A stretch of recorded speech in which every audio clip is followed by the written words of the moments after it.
Again, as much as I'd like to actually continue making more progress on just getting these items, getting stuff I don't yet have, I'm gonna have to restock on stuff I know I need to basically just keep the series afloat. Emberstone's a key ingredient in Magic Mending Solution, which thus basically is used to repair all my items so I can keep on using them indefinitely. So I need more Emberstone. It's in the Nether. So I think I'm just gonna go straight there first and start looking for more Emberstone. And then maybe I'm gonna also look at getting more runes this stream as well, because I'm running out of those too.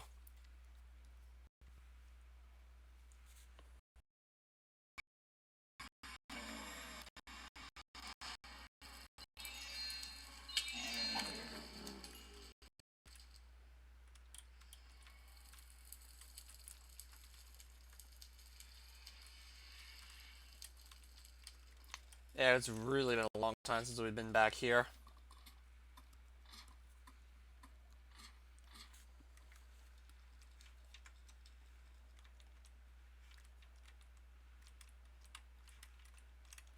So I'm just gonna pick a direction, run pretty far in that direction, and then start looking in that area for Emberstone, basically. I kind of want to just be sure I'm gonna go somewhere where I haven't really been to yet.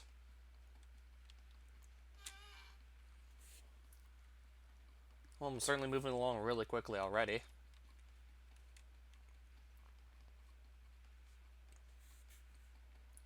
And yes, I made these tunnels a long time ago, in case maybe I want to just do more exploration on the overworld.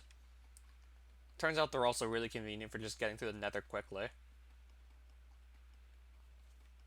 This is so I'm able to just go somewhere deep in the nether, and I can just run there very quickly. I don't have to basically navigate around a bunch of terrain, I can just run through this tunnel, and in no time should get to like X minus 1,000, say.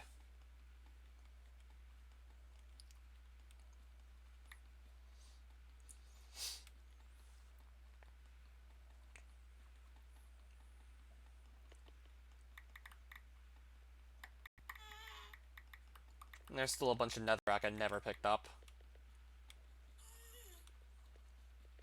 It's not like I was going to use it anyways.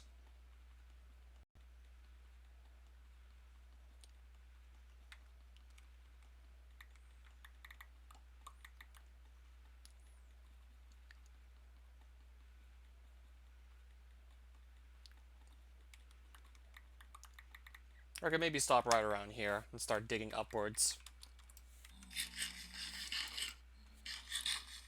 Tempted to not really use the Rosedons because what if I'm maybe just sitting like underneath lava or something? Like if I'm underneath lava and I eat the Rosedons, it's gonna teleport me into the lava, so I gotta make sure like that doesn't happen. I didn't really bring my nature staff and Caillou staff, so kinda gotta be a bit more careful now in that regards. To just not stumble into lava by accident.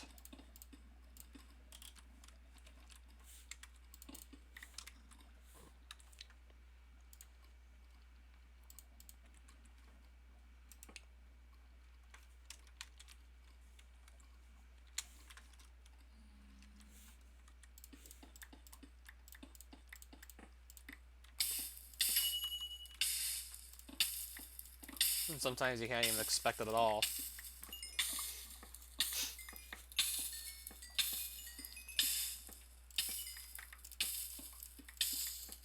And I'm still on fire, by the way.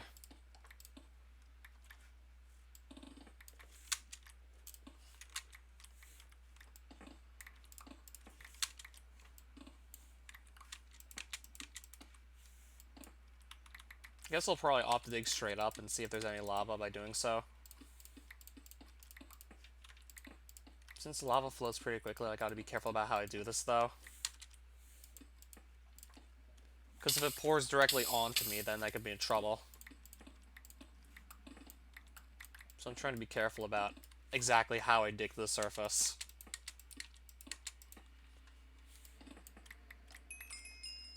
Maybe it will be safe to just eat one of these. Let's see.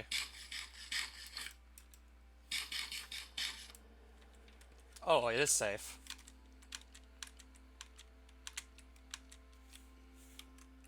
Now I gotta start working my way downwards because I know there's no Emberstone, like, above Y50.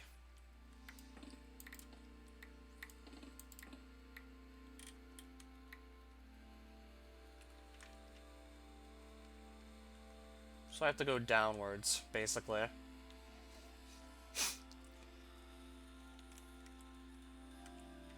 pretty sure the last time I was in the Nether was to actually just try and get gas tiers to respawn the Ender Dragon. And that was basically a whole other story right there.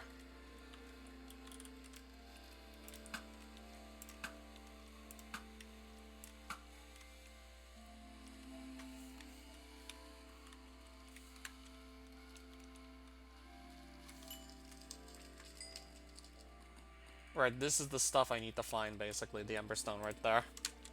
That's basically what I'm looking for here now.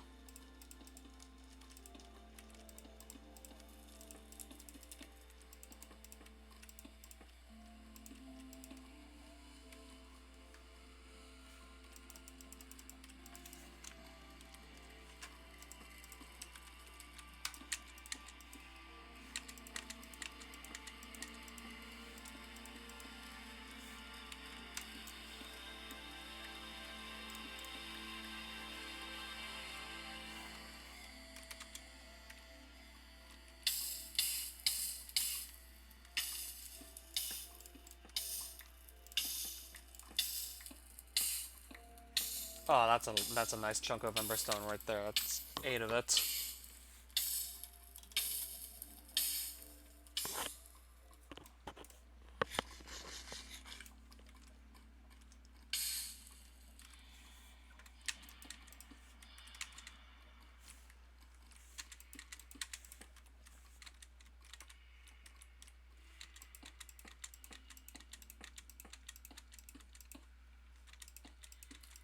Uh-oh. There's a cowman not aggroing me.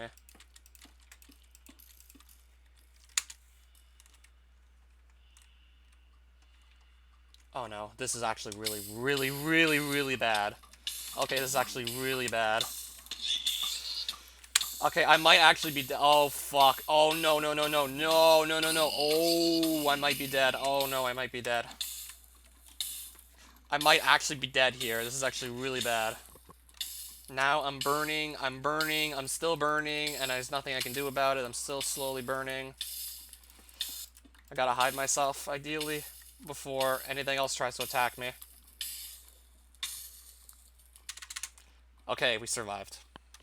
And I nearly just had a cowman push me into lava, and there would have been nothing I could have done about it.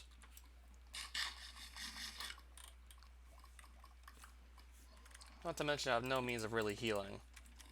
So if I get forced into the lava again, I think I'm actually a dead man. And this thing's trying to aggro me, apparently, now. I basically stun locked it just in time. And I almost just died out there. Yeah, combine the lava with the freaking cowmen that just don't let you actually get a stable footing on any sort of ground whatsoever. Thankfully that cowman, like, didn't have that much health left. I think because he got into a fight with that pig man, I think that's what just let me actually survive. Because he got into a fight with this pig man, and that basically just drained his health. If it wouldn't have been for that, I'm pretty sure I would have actually just died. Now that I think about it, I actually got really lucky I got out of that one. Yeah, because one of the cowman's arrows hit the pigman, and then they just started fighting each other. Basically gave me some time to just save myself. For sure I would have died otherwise.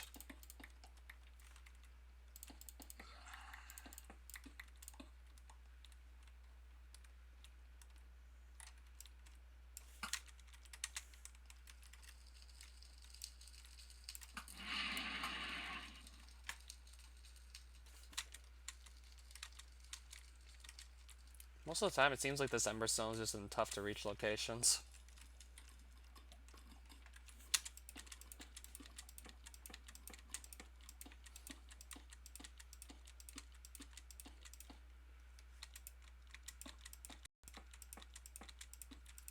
I nearly died within my first 10 minutes here, basically, just trying to deal with cowmen like usual.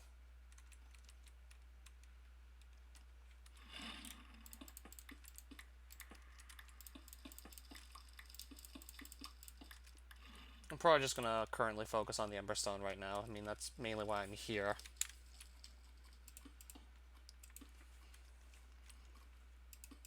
Yeah, I should have maybe considered, like, bringing some sort of... just bringing something to deal with lava. But there's nothing I could really think of that I'd want to bring. Maybe my Infernal Armor set, but then I'd lose, like, the speed effect I have. But maybe I should have brought the Infernal Armor anyways. Because if it's just, like, that big a possibility that you die to lava, then probably would have made sense to actually bring the Infernal Armor that I have.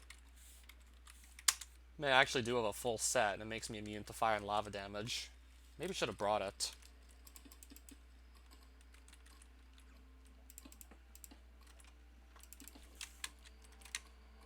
Even if you escape from the lava itself, you can still just burn to death.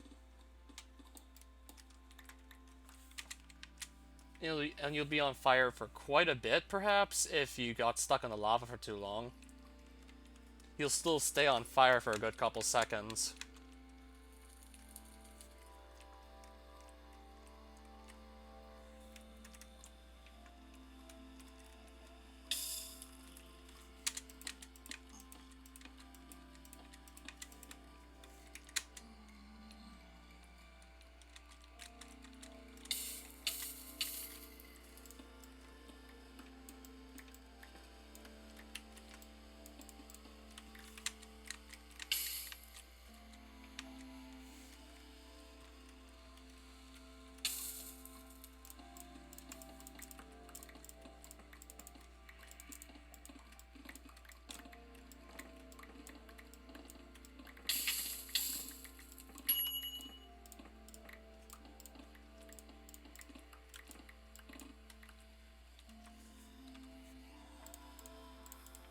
So I got 21 Emberstone ore so far from all this trouble.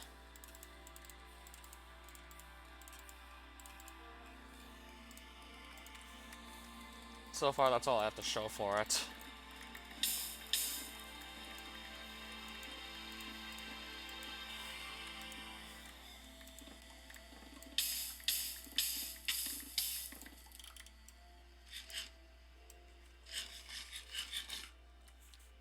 Bros don't take me anywhere, apparently. Apparently there's nowhere to teleport to right now.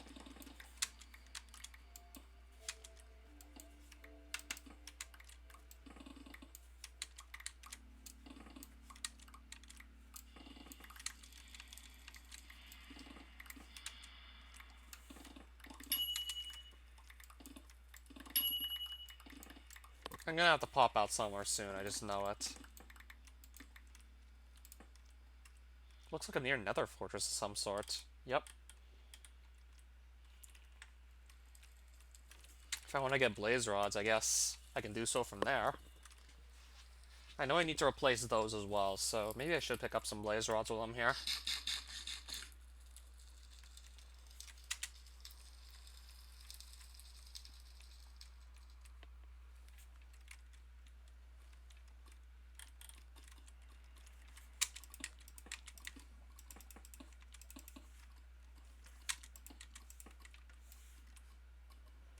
Yeah, these blocks here are completely unbreakable. Otherwise, what people would be able to do is just basically take these rune shrines and build them at their own base. That way they'd basically have no reason to go exploring for them. So there's no, like, legitimate way to really break it. Or, like, just obtain it in your inventory, as a matter of fact.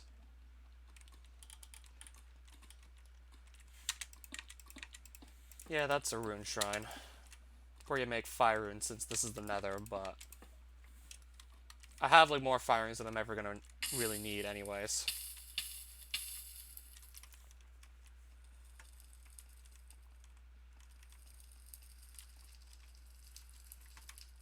Yeah, I'm just trying to think where more Emberstone ore could maybe be.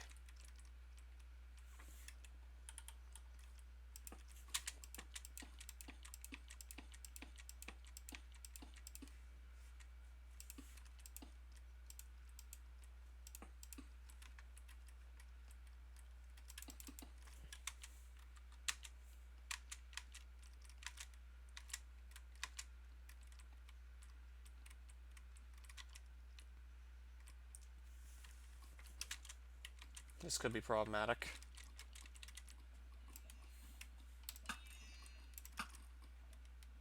Or maybe not.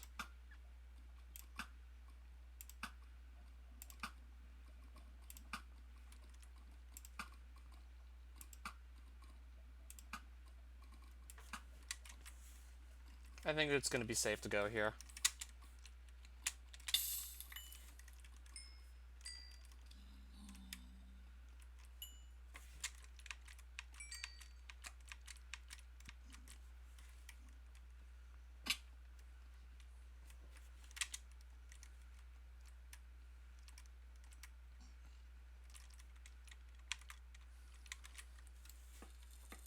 Well, there's some more Emberstone ore.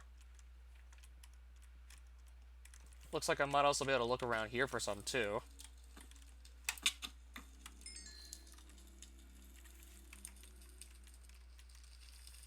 I mean, if I can go in this cave, I might as well.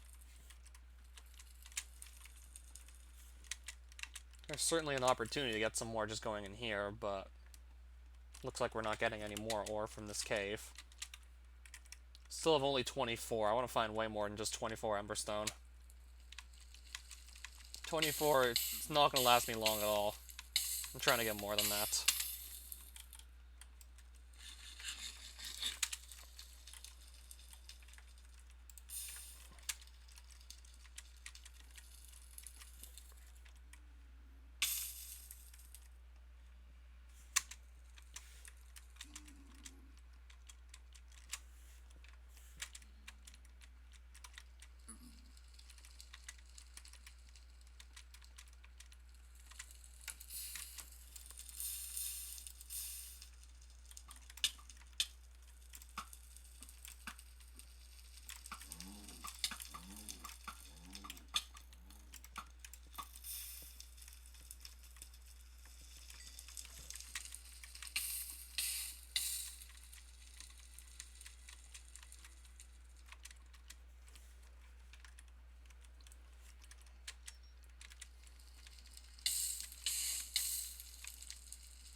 Why is it always so inconvenient to just try and get this on Emberstone?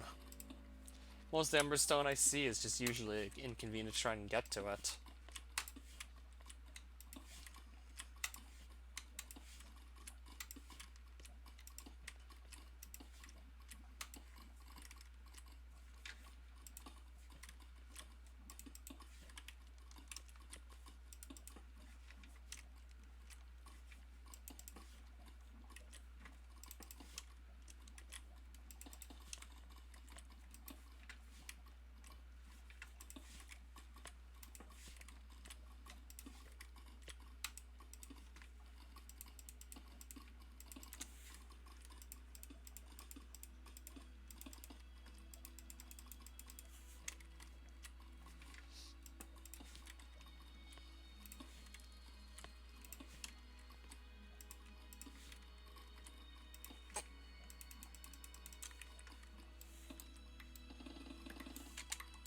I guess that was the only piece of Emberstone ore sitting there.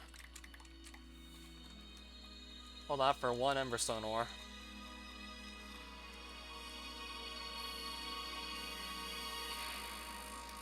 There's some more over there.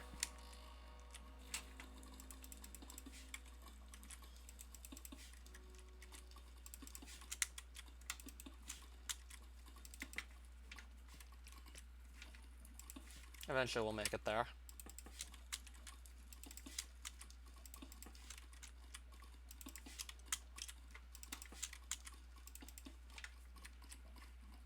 Nice, there we go.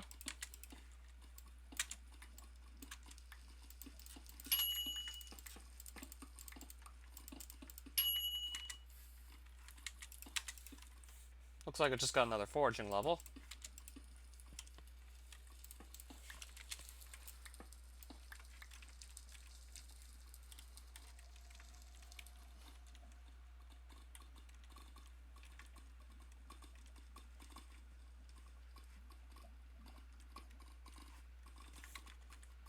Wait, what? What? What's the button that you press to drop an item? Is it Q or something? Yeah, it's Q. What? I just accidentally dropped my Great Blade in the lava. But what? What?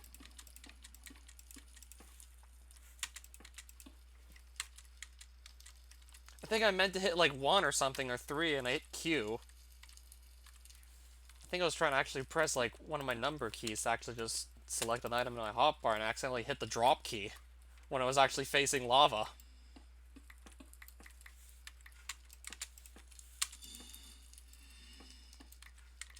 Well, at least we now know what happened to that. It's not like it's a mystery.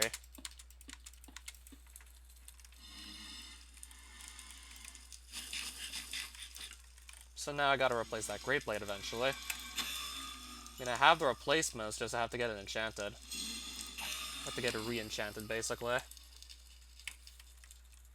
And I should have brought, like, a sword with looting on it, but forgot to do that. Probably because I was mainly coming here for the Emberstone.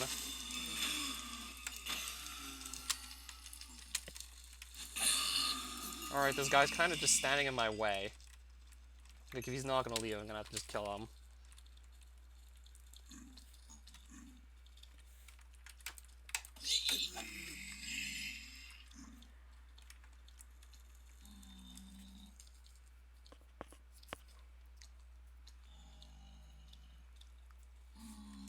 Well, at least we have more God's Great Blades just lying around. But now I have to basically get it re-enchanted. I think I had Sever 3 and Unbreaking 3 on it. And even then, I don't have to necessarily get it replaced right away, the enchantments. I mean, I could easily get the Unbreaking back. The Sever might take a bit longer, though.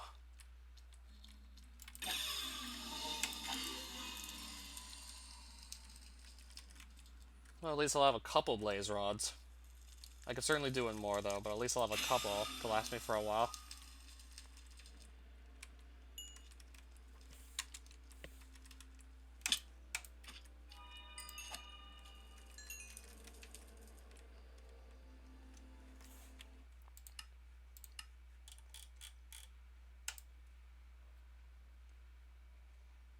Can I just combine this to, like, something completely different? Yeah, I think I actually meant to click one of these buttons here to just select something in a hotbar and accidentally hit Q. Just thinking what I combined it to so that's not going to happen again. Like, what do I not press often?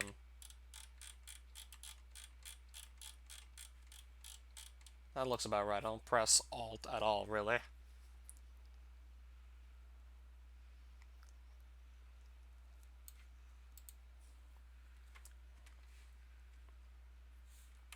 I know I don't press F1. I don't see how I'm going to hit F1 by accident, so... Yeah, usually just drop items like so. Like, I kind of just select it and then, like, right-click anywhere. Actually, just pick it up and then right-click anywhere and I drop it, basically. Right-click anywhere off that window in the middle. And then that's how you usually drop items.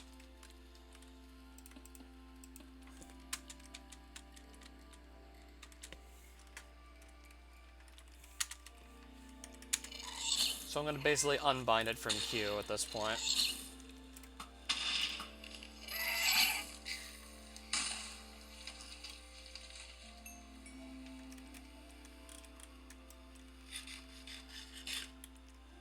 Just to make sure I don't throw something else in the lava.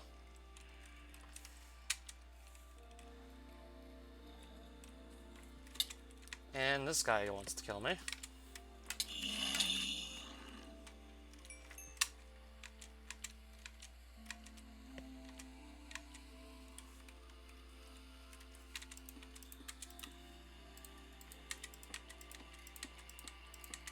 Alright, there's some more Emberstone.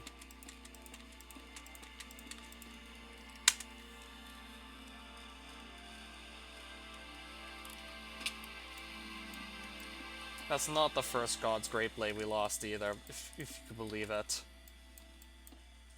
I've now lost 2 of those?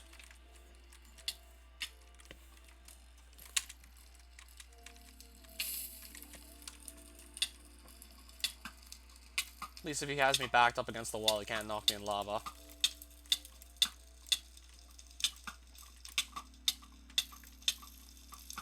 No, he's gonna... Oh!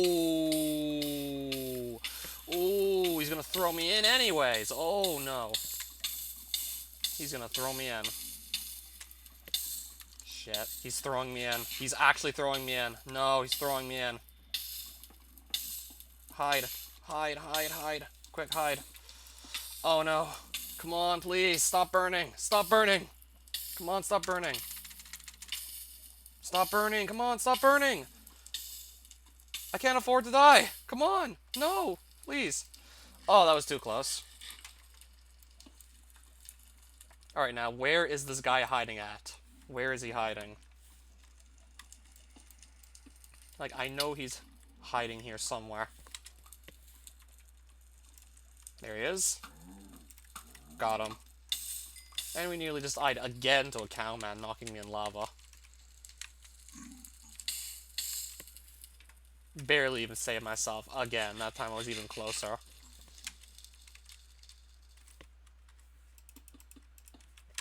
Yeah, I tried to just make sure he wouldn't throw me into lava, but he still did, regardless.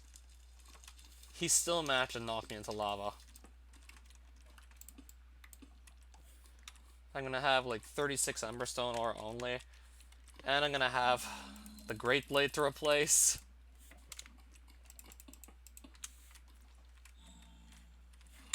All I really need to do is get it enchanted though, at least.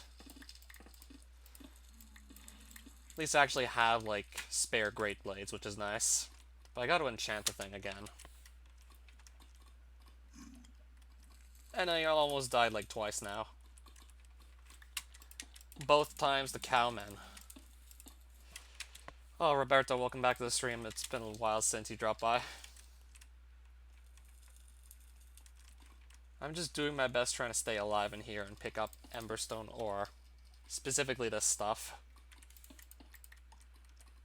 I can probably explain later.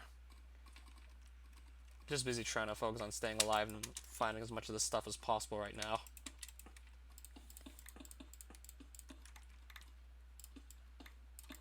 Also, definitely staying alive is important too.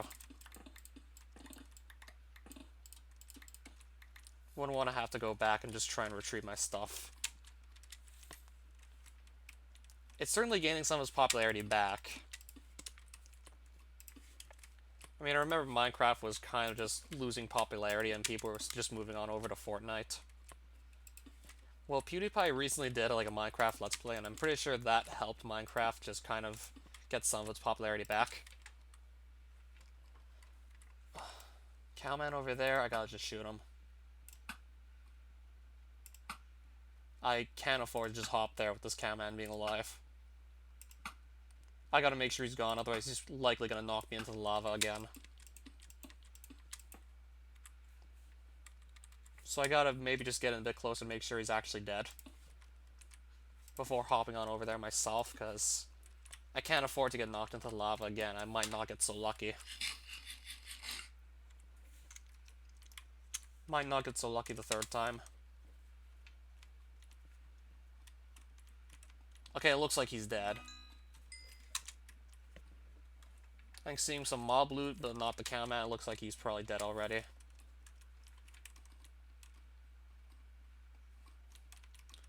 Looks like I must have built this trail here earlier. There's another cowman we're looking at right there. I'm probably gonna go pick another direction to go in, most likely. I'm probably not gonna go where the cowman is. Yeah, that is still, like, ongoing, basically. I just need to get around to actually doing World 9.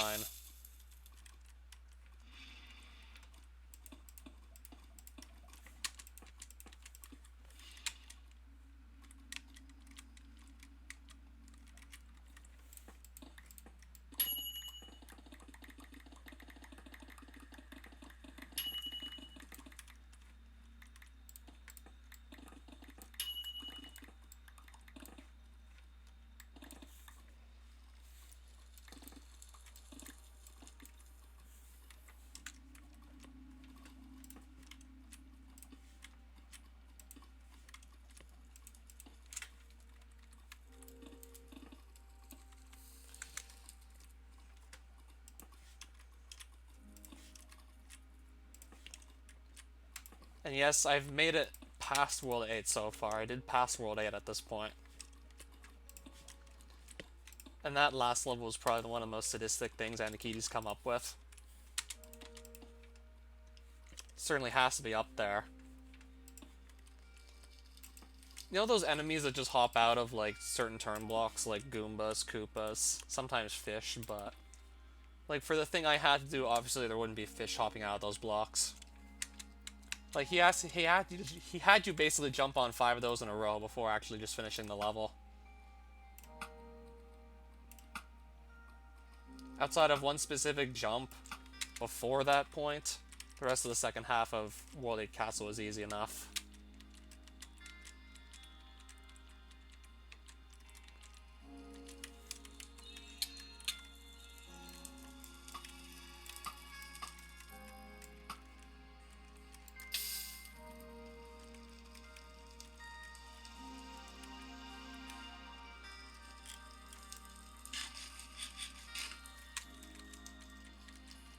I honestly have no idea when.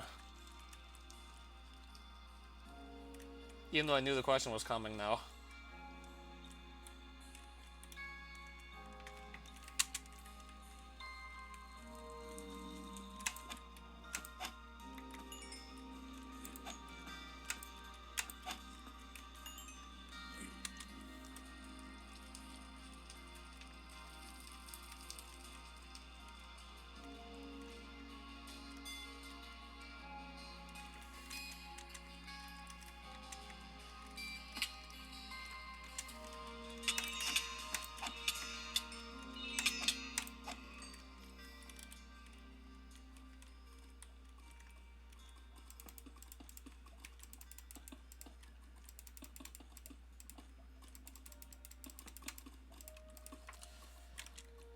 Oh, lag spike. Nearly just got me in the lava, the lag spike.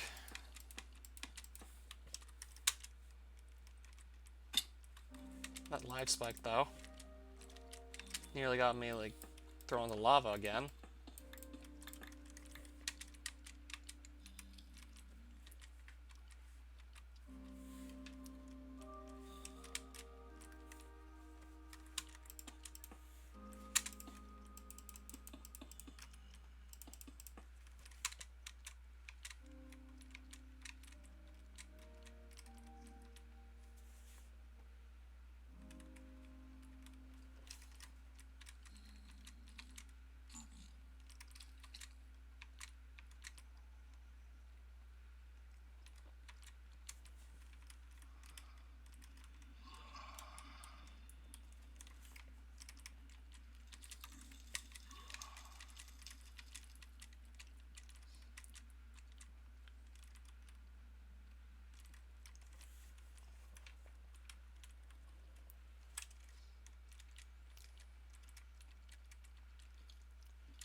Oh, there's some more Emberstone.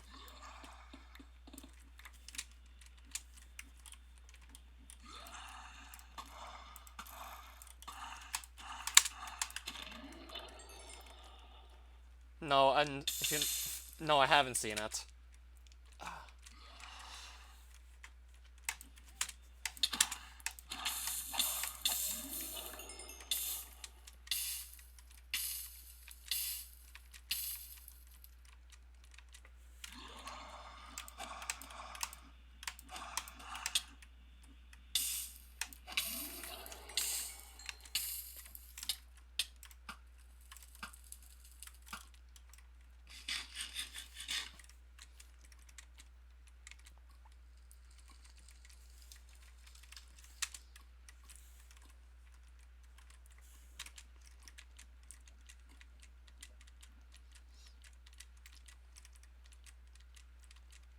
Have I tried other games? Yes, but I'm mostly playing Minecraft because this is just a series I'm really into, basically.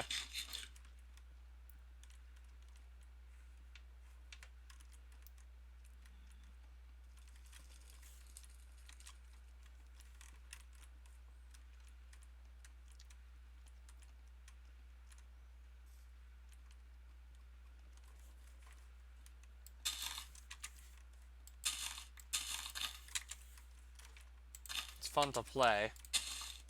A lot of people do find it fun to play. But even then, that's kind of subjective. There's probably people who, like, just don't give two shits about Minecraft. I mean, I'm not gonna complain, obviously.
Do I have a Twitch channel?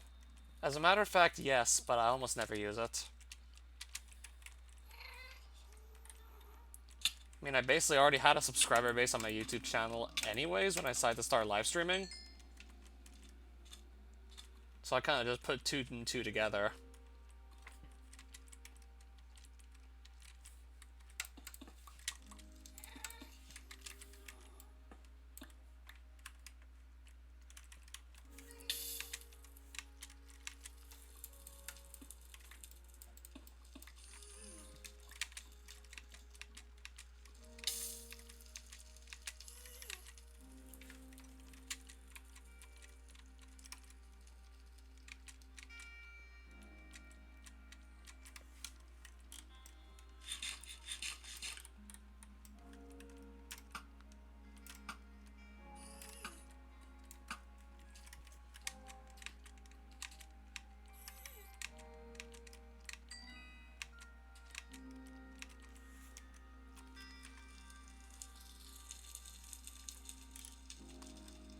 I know they still have the most every year. I can imagine they still do.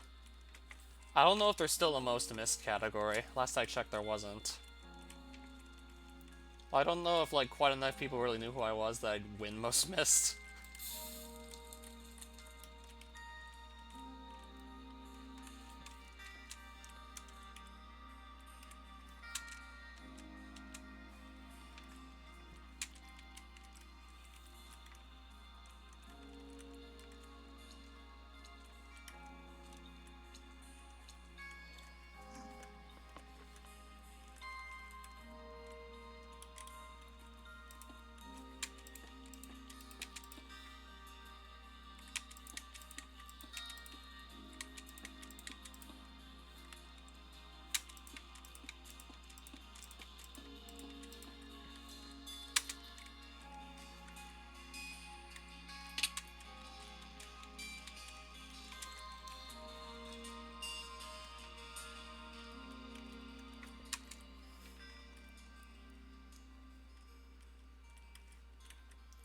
I think I'm probably gonna start heading back to the overworld at this point.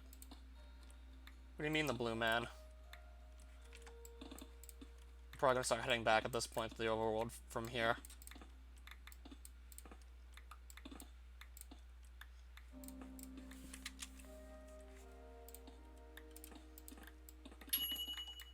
I mean, for the most part, it's gonna be safer under here.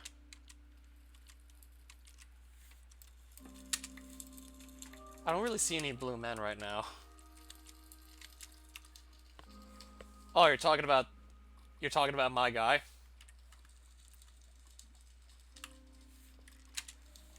Okay, I'm guessing maybe you're talking about my guy in a set of speed armor.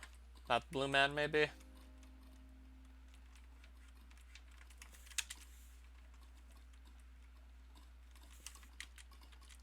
I was a little confused for a second.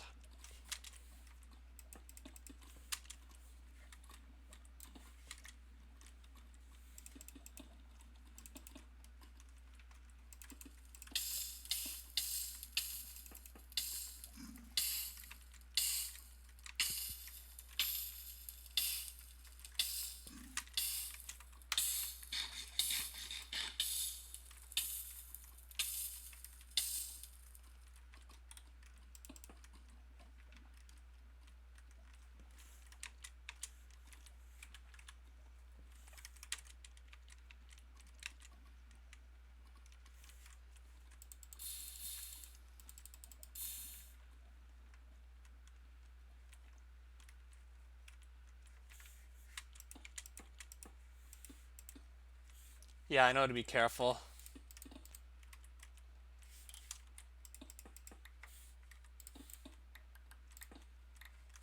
I don't want to just end up dead right now. I mean, if I just go underground, I should likely be able to avoid, like, most possibilities of death if I just stay underground. And don't mine and traverse, like, the nether too quickly.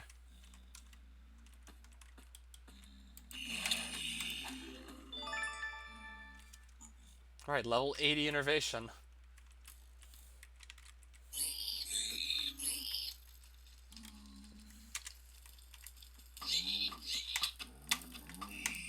Perfect. That works out so perfectly for me. Have I tried water? Oh, you want me to use a bucket of water to try and put the flames out? I'm in the nether, like, that doesn't work in the nether. Like, you can't place water in the nether. Anywhere else, I'd carry a bucket of water if I was near lava. In the nether, like, it doesn't work.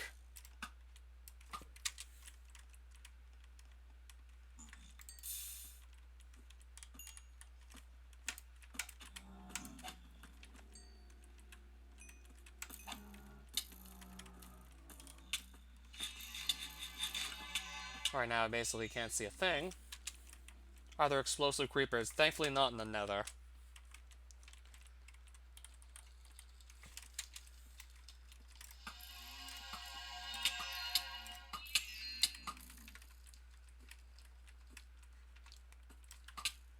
I knew he was still alive, I just didn't know where he was, though. Of course the cowman's the one that survives. Now I got Pigman aggroing me.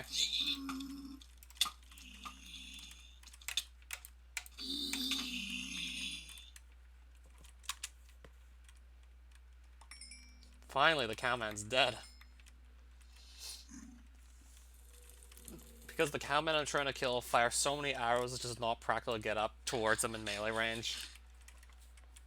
Considering how much knockback there is from how frequently the cowmen fire their own bow and arrows, like, you can't get up to them in melee range, it's just not gonna happen. I think I did it once with a Great Blade, which has longer reach, but you're much better off just picking them off from as far away as possible.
There's some more Emberstone I was looking for.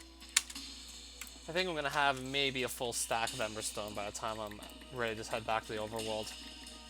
But I would have liked to find more.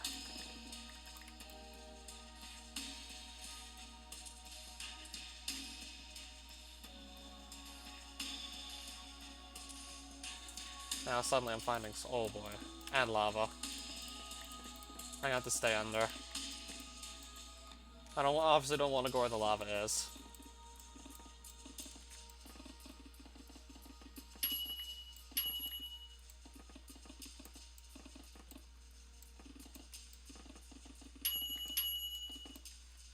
Let's take the Rosite.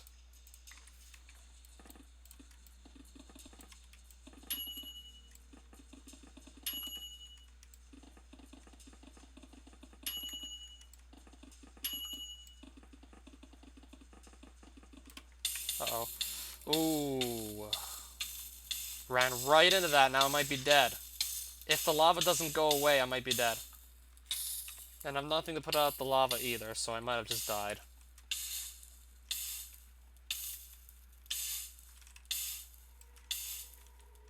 I might be dead. I think I can regen health at least from actually having a full hunger bar, so I might be okay. Yeah, that's what happens if you run too fast. You run straight into lava and you nearly die from like a full bar of health. This just took way too long to basically get away from the lava. Hence why it's just much safer to go slowly here.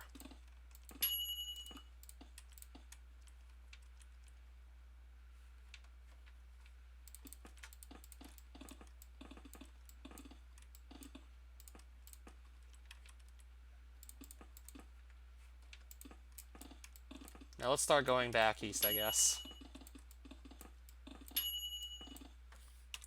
I'll also be picking up the essence as I just mine it. Yeah, as essence appears, I'm gonna grab that too.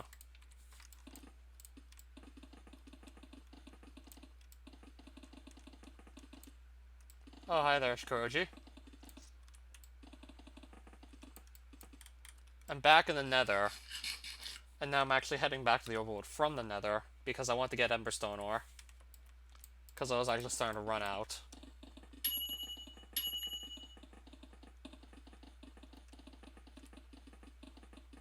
I wish I would have found more though, because that's just gonna mean like if I don't find like more, I'll just have to come back here soon to get more Emberstone at a later date.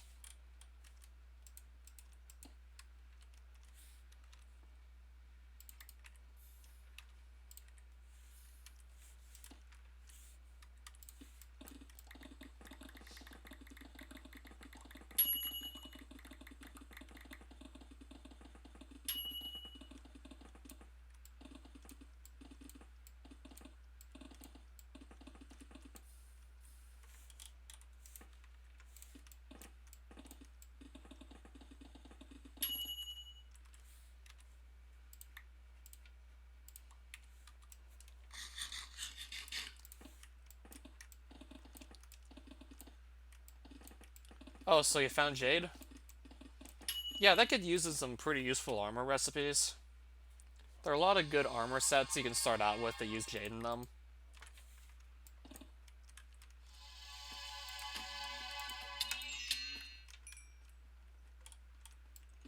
For example, if you live near a taiga biome, you can start killing these mobs known as urkas. They kind of... I don't know if they look like antelopes or what they look like. I think they look like antelopes. I know they're black. If you can kill those somehow for their urka hides, then you can make a set of armor with jades and urka hides, but... try to just get a decent supply of jade because that stuff's pretty useful for early game.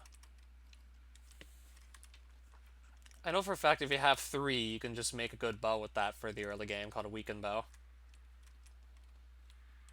Basically substitute the sticks for jade and you can make yourself a nice bow to help you just start off the early game.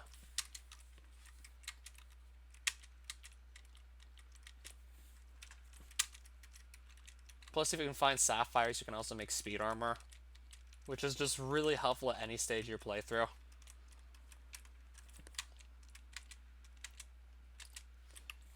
In fact, I would know.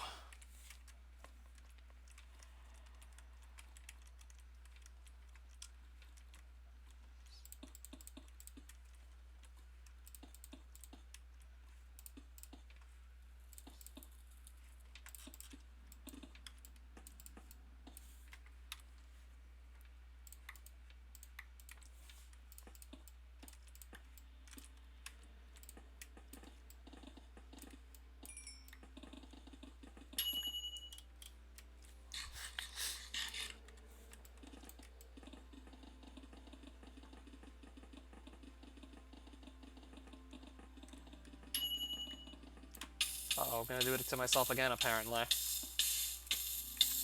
Come on, lava. Please, just go away soon. Come on, lava, stop. Now I gotta wait to stop burning, ideally, again.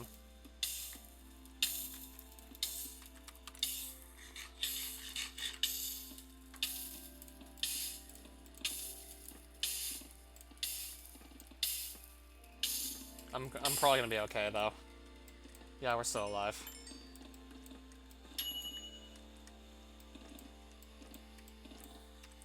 Had quite a few close encounters with lava.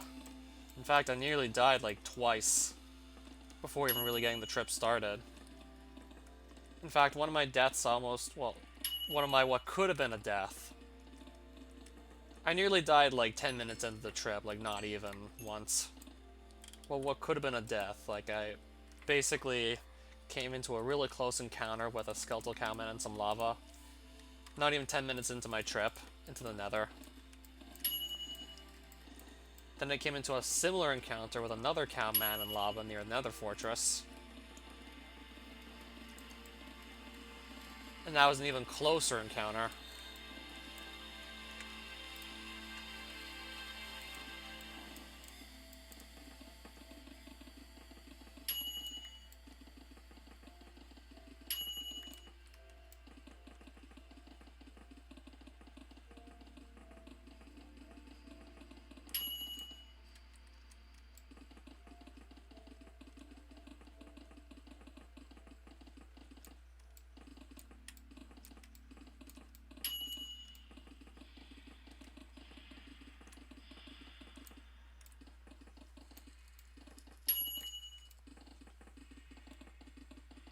I'm not really aware of that mod, though, Tinker's Construct.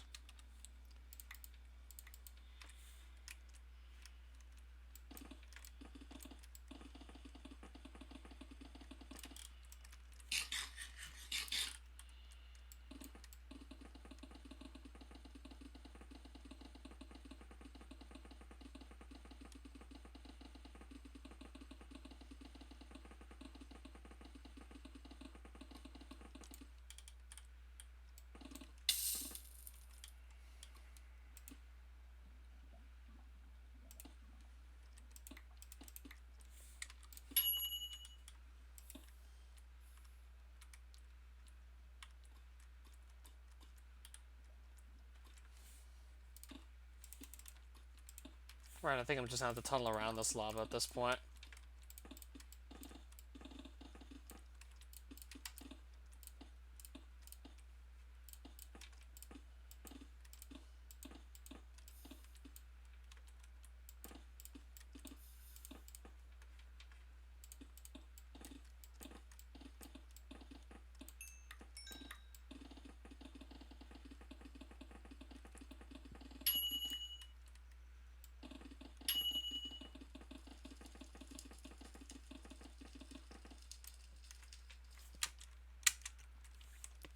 Well, I'm gonna give this cave a look-see because I'm gonna find Emberstone ore. That's why I'm gonna look here. Yeah, it's just a lot safer to actually stay underground and look for caves that might have this ore in it, rather than basically going on the surface, where there's just like so much more that can go wrong up on the surface of the nether. Yeah, going underground might actually be the best option for me.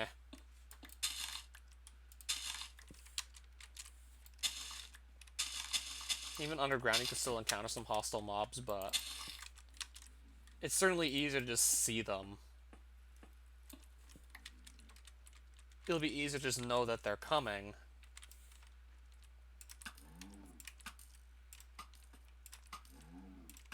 And most of these caves don't have to worry about running into lava too much. I'm just having a much easier time staying like alive underground for the most part.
We got like 82-ish Emberstone ore, it looks like. We got 82, I'm pretty sure. It's honestly not half bad.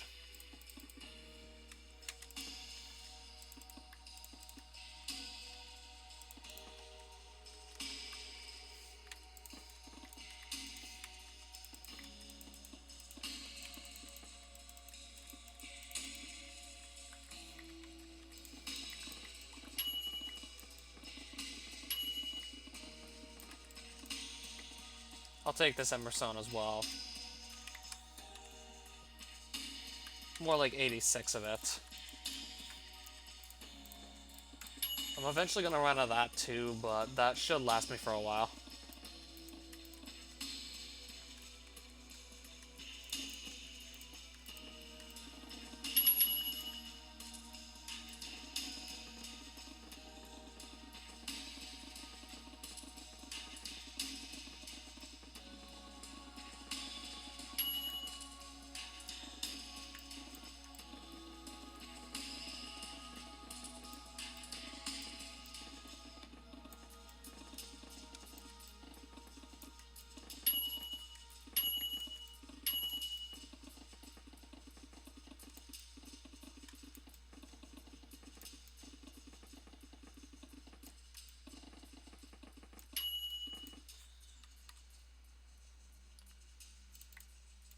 I'm gonna take these small skill crystals. And I'll take that to the Emberstone. Also, I have some more caves, so quickly search for Emberstone so I might as well look in them.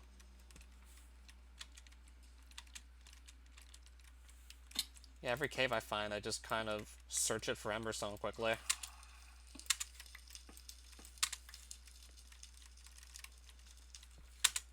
I usually just seem to have like the easiest time finding Emberstone when I go in caves as opposed to going on the surface. Seems to be much easier if I just do it this way.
Alright, there's some more soul sand all of a sudden.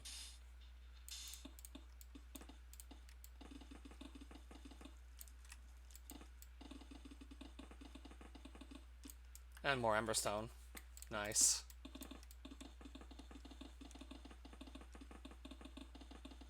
Uh-oh, more lava. Let's just step away from that. Yeah, it just takes forever for the lava to go away sometimes.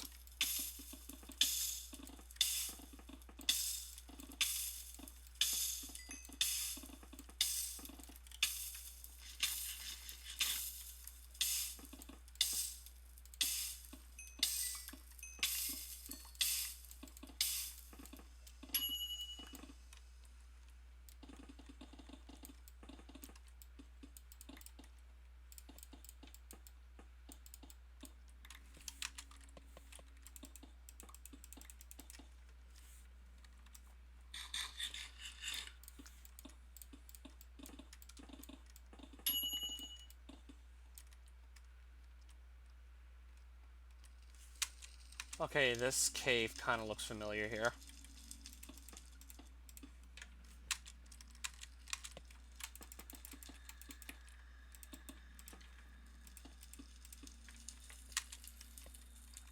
But can I maybe see if there's any emberstone in this cave here? Looks like I've made that tunnel earlier. I see a tunnel I recognize.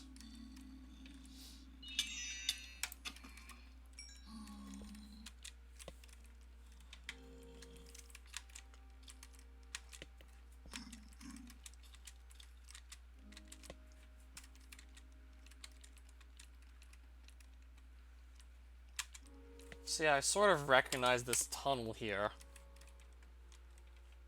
I'm assuming if I follow it, it's just going to put me right back at the overworld. It's going to put me back to my nether portal, and I'll just be back at my home.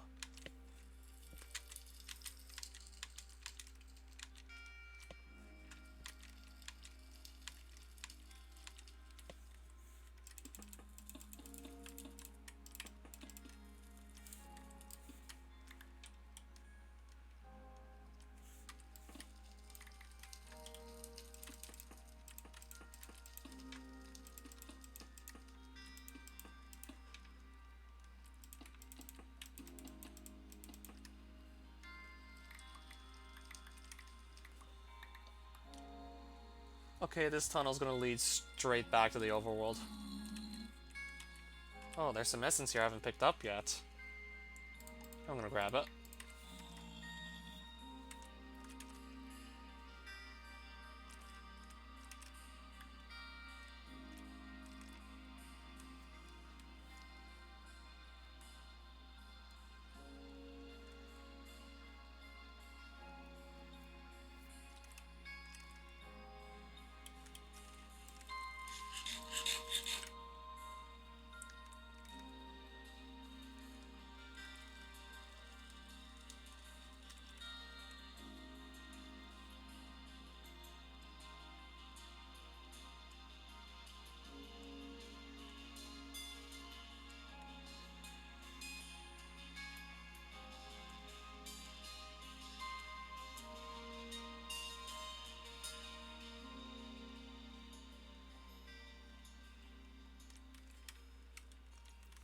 And looks like we're out of there.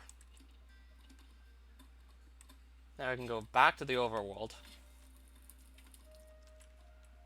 Maybe not go back straight away. Try to hand a grinding lethargic beast yet. I know I can, but I haven't yet. Well, I just killed the Metalloid by accident. I thought it was a cowman.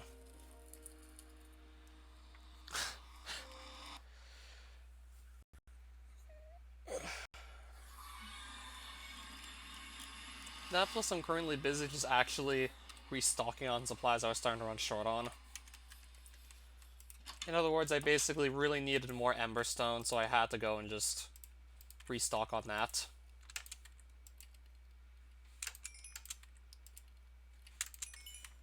I guess that extra food from my last trip through the overworld is also nice to have.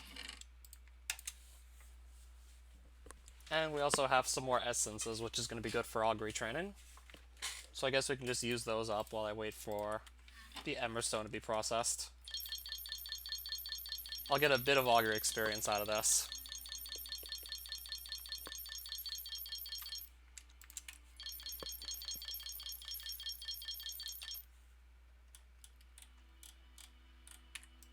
Oh, you actually just got that in your game?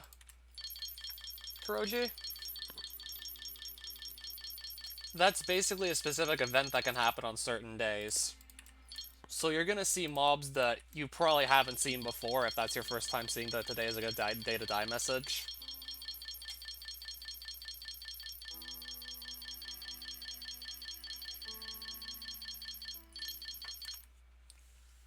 I think there's only one that you're really gonna have to look out for, and I'm pretty sure I can find it in my bestiary somewhere.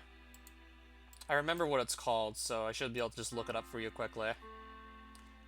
There's only one you really have to look out for in particular, it's this thing. Okay, that's actually like a rare mob, like... I think there's a 2-headed Grim Reaper that also appears during that event, and a 3-headed Cyclops. But this is the thing you really have to look out for. Or if you just stay indoors, nothing should be able to kill you if you just hide in one place. Like, if you do find yourself having to deal with one of these guys, just stay far away and kill it with a ranged weapon. There's just no way you're going to be able to really get up close to it and kill it with melee, because it has this gravitational pull that pulls you towards it and then flings you away. Not to mention it can throw you high up in the air and you will take fall damage from it.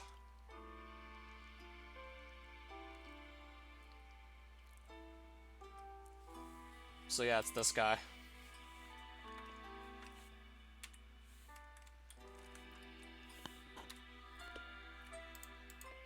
He drops a Realm Stone that leads to a dimension known as Immortalis, but assuming you're just actually starting your playthrough, you're not really going to have a use for that. Like, if you're still in the early game, you're not going to be really strong enough to go deal with whatever's in Immortalis.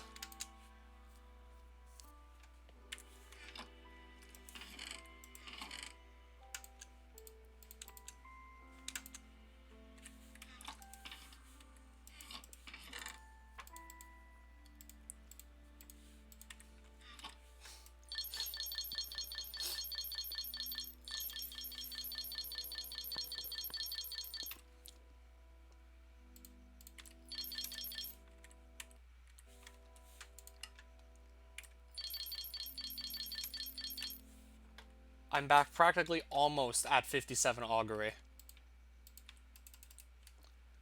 I think, like, the next essence I use up, that's just gonna give me 57.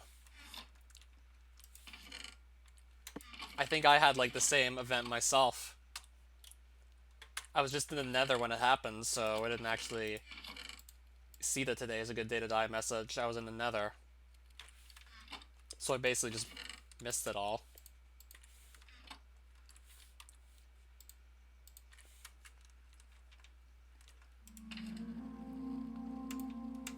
And I have to see what I can do about replacing this.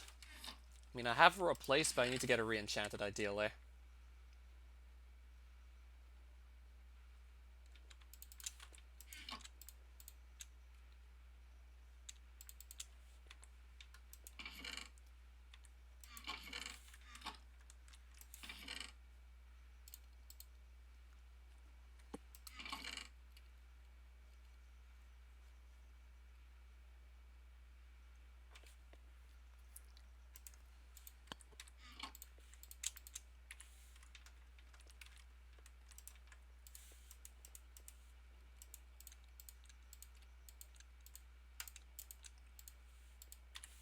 So I do want to try and get Unbreaking 3. A Headless Destroyer, and... oh, those also spawn during the Death Day event. I completely forgot about those. Also, those stay out of their melee range as well.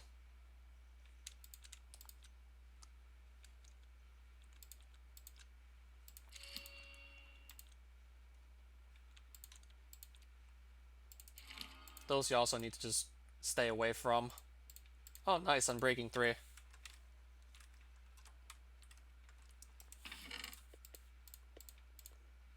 Now I need to just quickly gain 12 more levels from somewhere to just basically get it.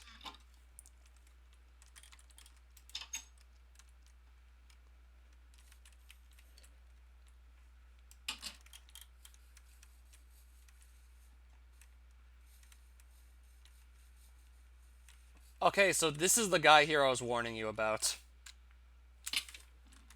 Okay, there's actually two of them on top of each other, apparently.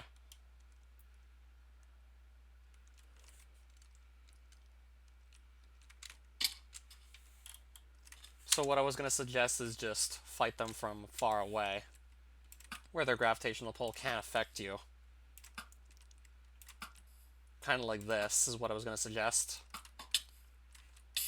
I don't know what just hit me.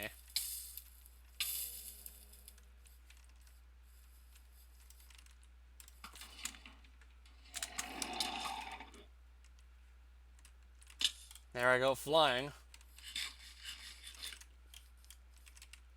Yeah, they can pick you up and just throw you very far.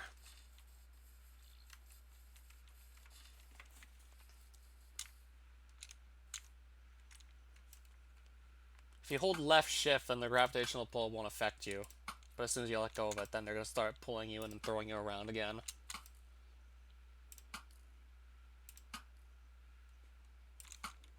It may have dropped your own head. I think there's like a 10% chance that your own head can be picked up after you die to a headless destroyer.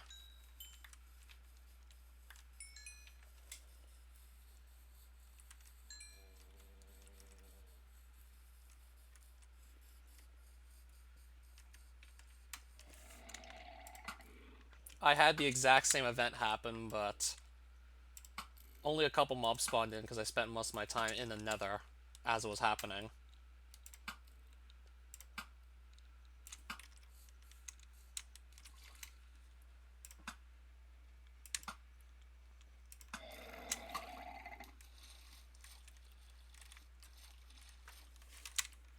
At least I get to just pick up some extra Immortalis Realm Stones. I'll probably likely sell those off for silver coins.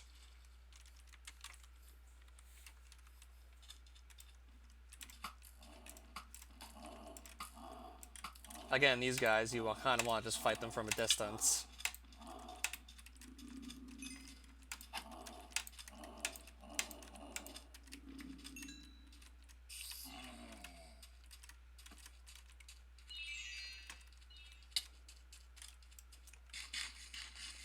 So that must have been where I got my slowness from.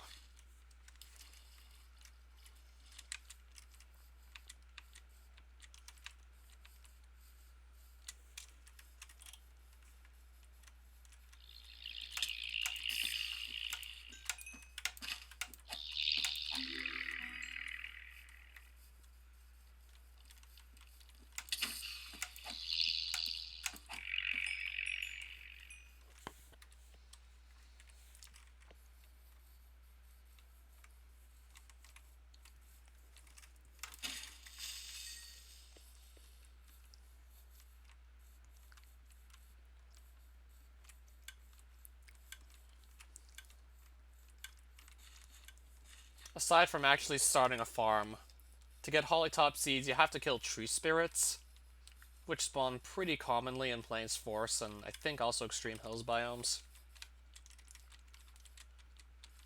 You'll either want to range those from far away or just find a place where you can stand underneath that doesn't actually let them fit in because they're really tall. I think they're like 2 times your height about, so I guess maybe just try and do something like this. Like, kind of just hide in an area like this to kill the tree spirits. They won't be able to actually reach you if you could just safe spot them. Get in some sort of 2-block tall tunnel or something like that, and they won't be able to touch you, really.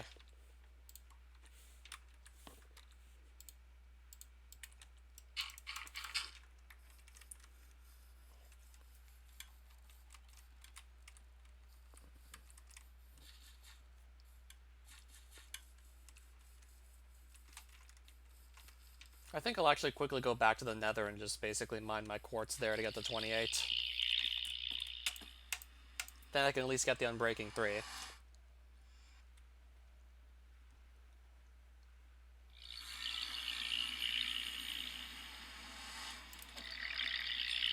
Or I could actually just go and kill blazes. I think I'll just kill the blazes instead. Because I was meaning to get blaze rods as well.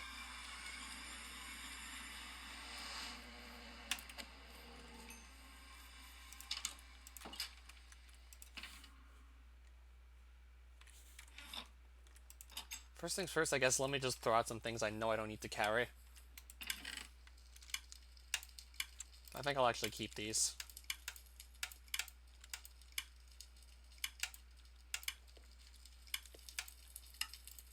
Just gonna throw out a couple things, I guess.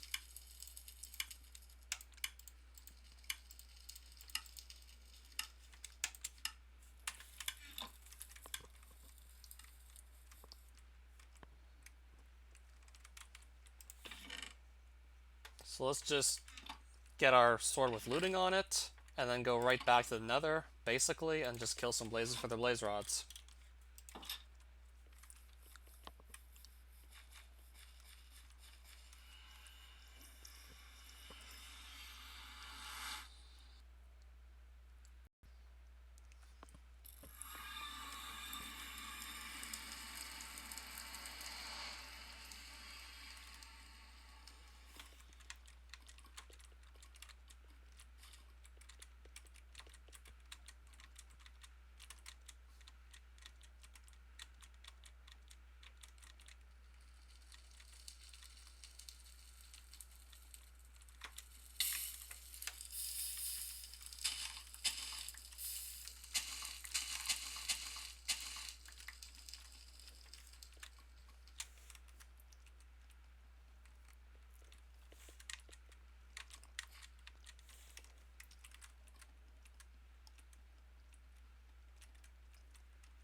I mean, I want to level up back to level 28 to just get an Unbreaking 3 enchantment onto a book and then put that on the Great Blade.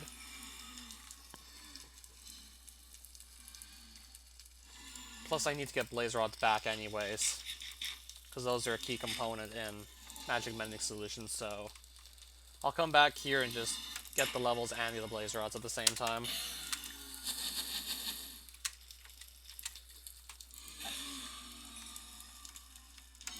And I figured I'd bring something with looting on it, just to basically speed up the process and get more Blaze Rods.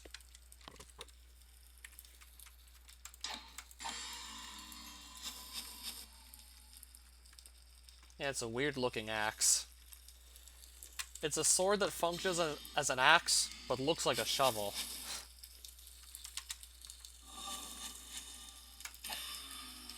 It acts like both a sword and an axe, but it looks like neither, basically.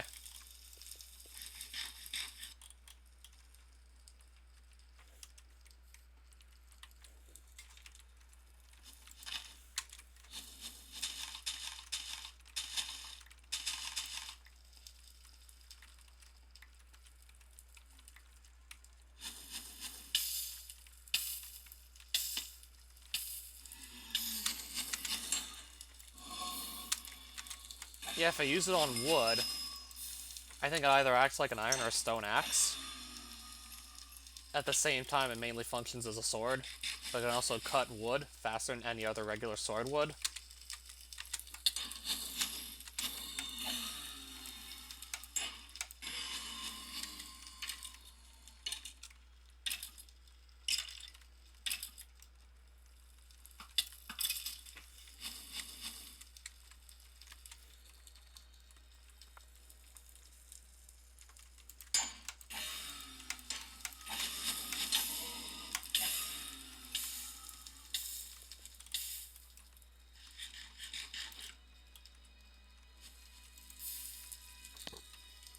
So I already have 30 blaze rods, but again, I kind of want more than that.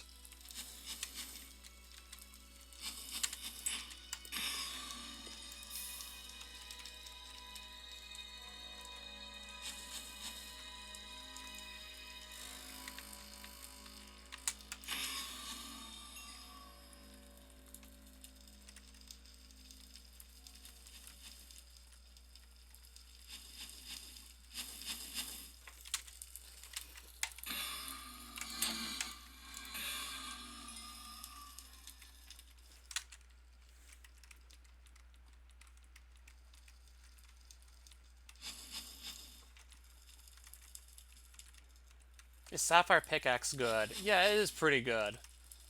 So, do you have sapphires on you? Or not? I'm thinking maybe just save those for something better, because you'll eventually have access to better pickaxes anyways, or pickaxes that are just as good, but require, like, less rare materials. You know what would be really good to use the sapphire on? I'd say either a set of speed armor, if you can get enough of it, or an alacrity bow, which also require, like, 3 sapphires. And once you get to the nether, you'll get the blaze rods. If you can survive the nether and make it to a fortress, you'll have the blaze rods at that point, basically. And the alacrity bow is basically useful in nearly any stage in the playthrough.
Yeah, purity armor is good for increasing range damage, but you'll also take more damage from physical projectiles as well. Like, you do 20% more damage with physical projectiles of any sort, but you also take 20% more damage from projectiles of the exact same type from enemies. I mean, obviously that wouldn't be a drawback if you're fighting something that only attacks with melee and you're ranging.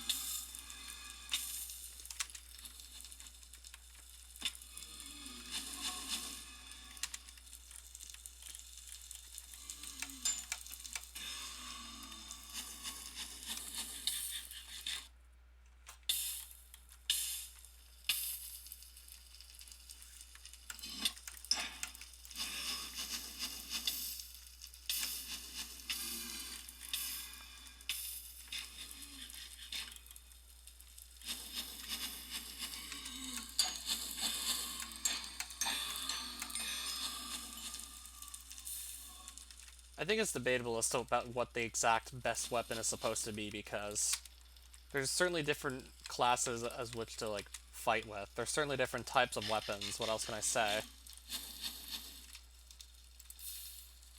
There's a lot of different weapon types, so between all the weapon types, it's hard to say which is strictly the best.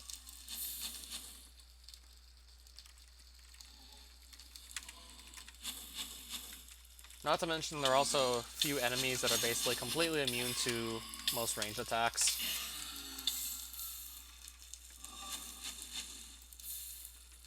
For example, some enemies will be immune to bows, some immune to guns, and some immune to, like, both types of attacks.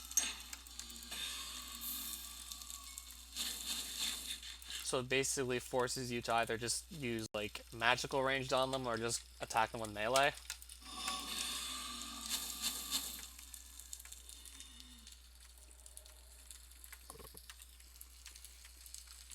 I'm gonna be basically set for blaze rods.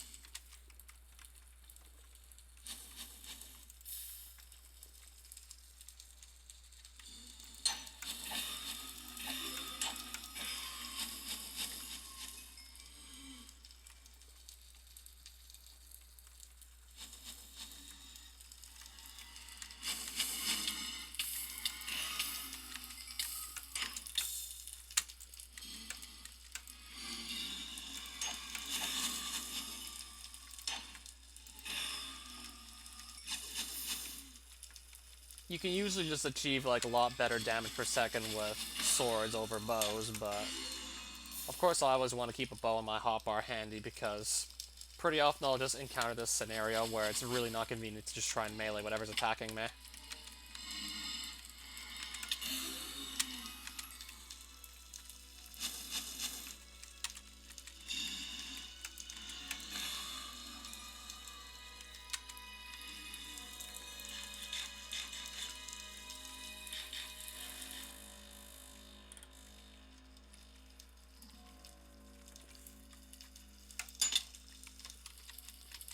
I mean, bows are only moderately fast. They don't have an unholster time that guns have, which ultimately kind of limits the effectiveness of certain guns. Like, if you have to constantly just switch back and forth between, like, your gun and some other item in your hotbar, it really limits what the gun can do. The bow doesn't have unholster time, but certain guns have, like, really high fire rates, and once you get past the unholster time, they're just really fast. And sometimes, like, you might need, like, something with a high fire rate. Depends on what kind of situation you find yourself in.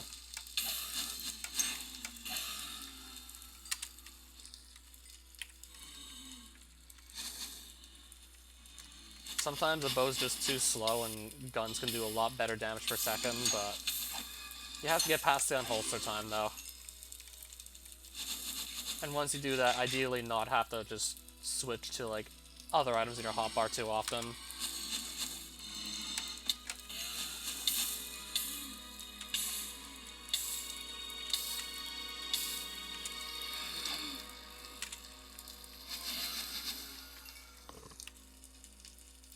Okay, we're not gonna have to come back for blaze rods for a while. This should last us for a long time.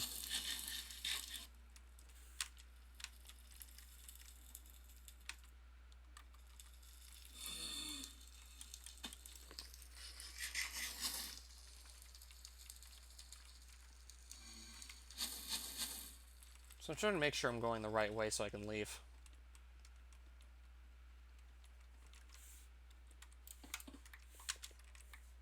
Well, as long as I go northwest, I should be able to get out of here, no problem.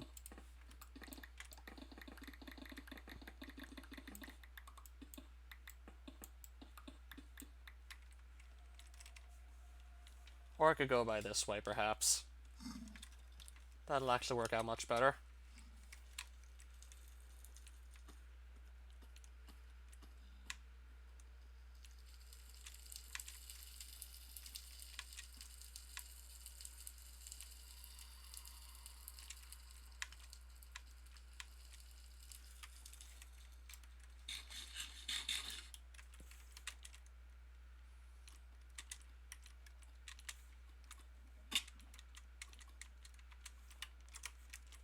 So let's just get Unbreaking back on our Great Blade. I can probably just put Sever on it later. I don't need to necessarily have it now.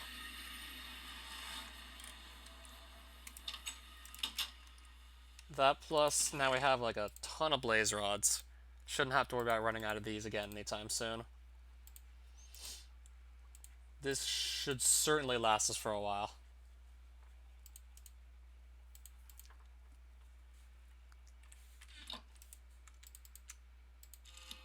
There's Unbreaking 3.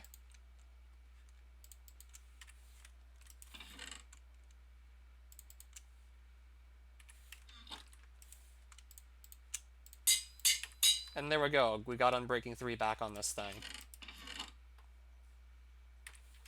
Okay, so my best guns in this ender chest. For example, like key differences between bows and guns, basically.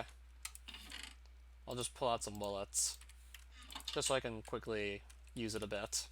So, key difference between, like, bows and guns, really. If you select the bow in your hotbar, you can basically start firing it right away. So, basically, if you switch to, like, an item in your hotbar, if you're holding, like, one item, and then you switch to, like, another that, say, for example, is a weapon, you can basically start using the weapon right away. But if you want to just use a gun, it has an unholster time, and you have to wait for the entire unholster time to pass by before you can start firing with it.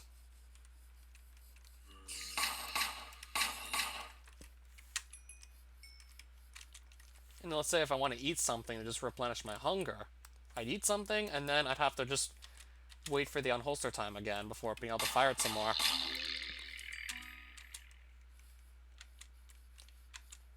Or if, say, I want to use, like, one of my staves to just heal myself with.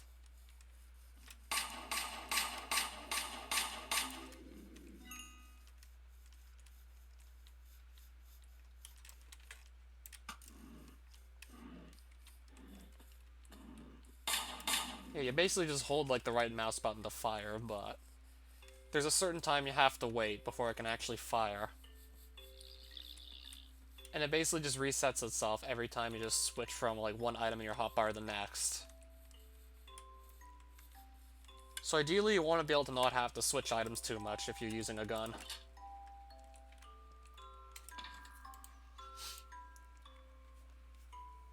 But this has some serious firepower, so it's definitely worth just having to wait the unholster time sometimes. I mean, there's just certain situations you really want to have, like, a high damage output, and certain situations you really don't need to use too many other items. Like, a gun will work very well in those kinds of situations.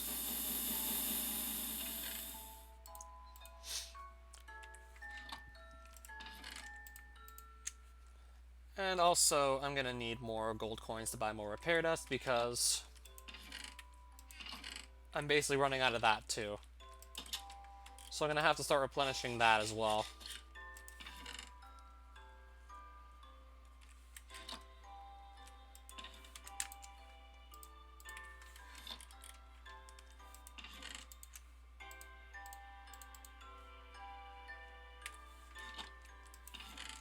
So I might need to spend more time just maintaining upkeep still.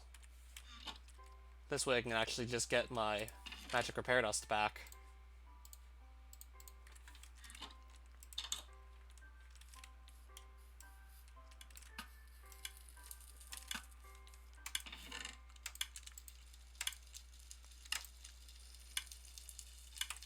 So I think I'm gonna go back to Barathos and just grab some more Blazium to basically pay for the repair dust.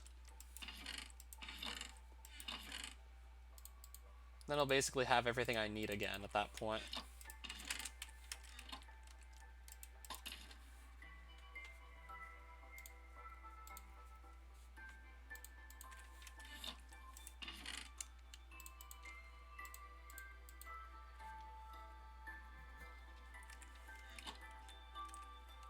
I just recommend standing underneath some blocks where they can't hit you, because they're pretty tall.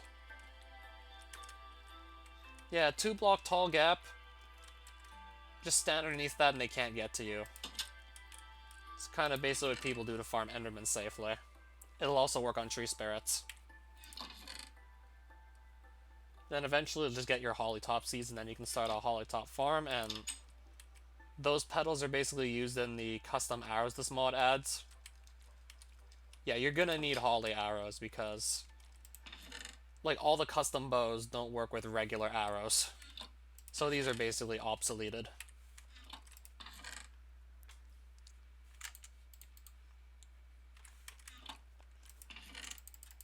Alright, so let's get some night vision potions out and just head back to Barathos and look for more Blazium, basically.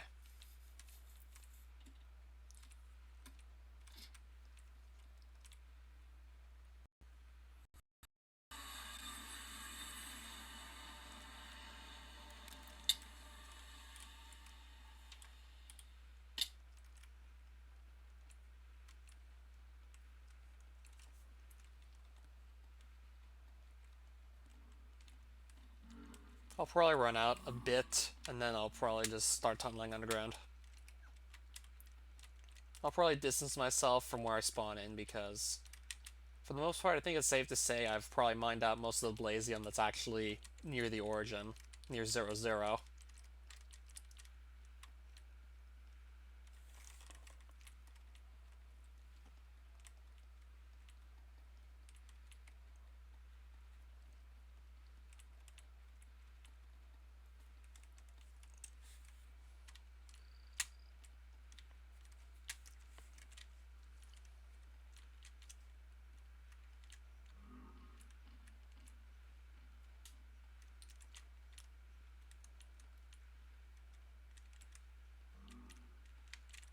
I think maybe I'm gonna start tunneling down right around here and just I'll see what I find. And night vision so I can just see very clearly. In fact, as a matter of fact, I'm gonna have plenty of stuff to repair, so I'll probably use up most of the repair dust I'm gonna buy at this rate.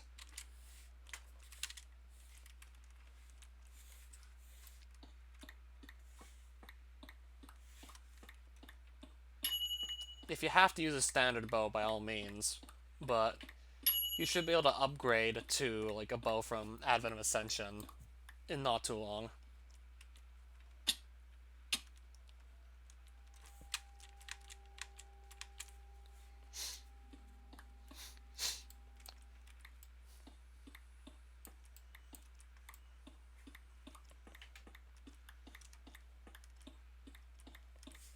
Meanwhile, I got just basically look for more Blazium so I can just quickly get more coins to buy more repair dust. And mining Blazium ore, at least up until the next update comes out, is the best way to really go about this. Yeah, once the next update comes around, Blazium ores are no longer going to give you like 20 silver coins apiece.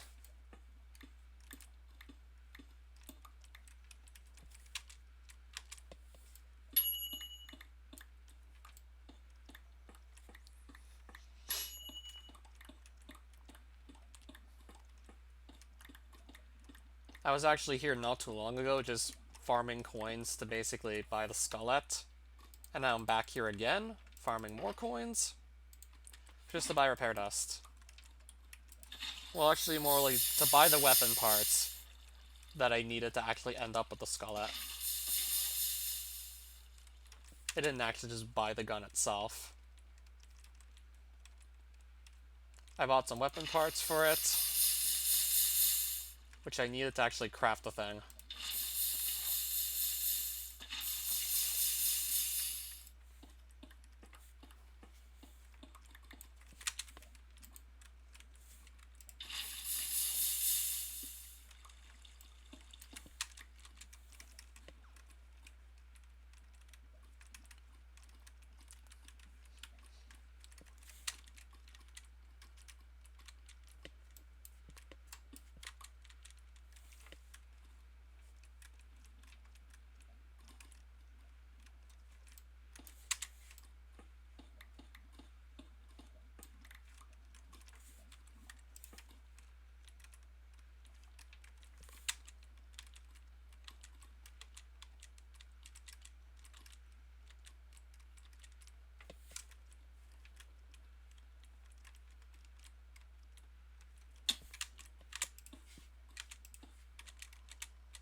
Huh, another Ilosapien. That's why I'm being set on fire. Just noticed none of those spawned.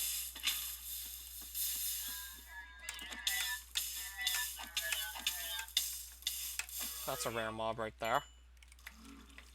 So I guess I'll just kill it. And get some more silver coins out of the deal.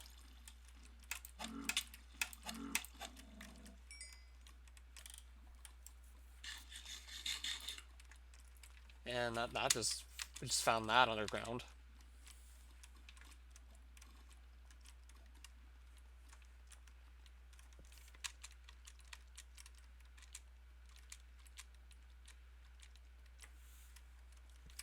Oh, nice. I'm still gonna just stay on the hunt for Blazium right now.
I was probably gonna say the same thing too. I'm probably gonna be done the stream also, at the rate we're going.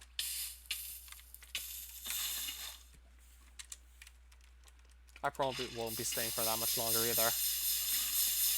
As much as I would like to get other things actually done and not just maintaining upkeep on certain items, not just basically maintaining upkeep on certain resources, as much as I'd not like to do that, like the whole stream, I'm probably gonna have to just go soon anyways. As much as I'd like to get actual more stuff done, but instead I'm just basically maintaining like upkeep on resources that I'm starting to run out of.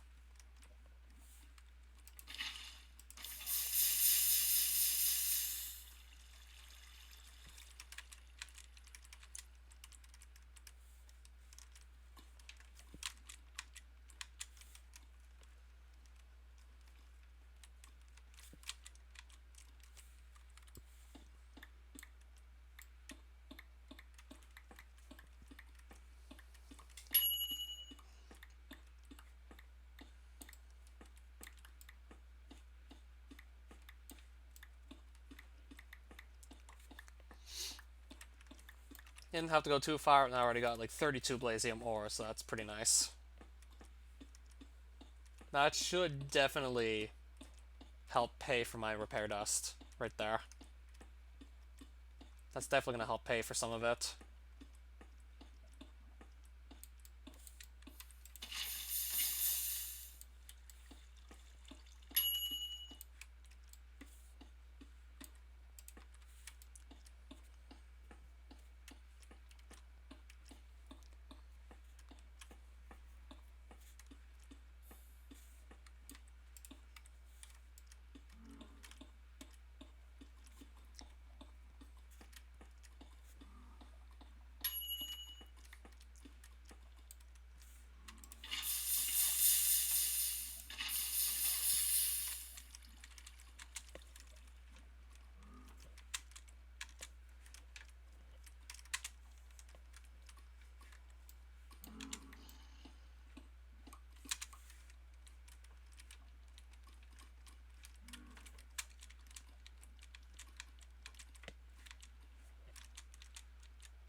to mention, I'm also going to have to the Orgus Mind. Have to also smelt the ore as well. And then just bring it all to a banker. Actually, no, bring it to a mineralization station in Barathos. Then bring the coins resulting from that to a banker.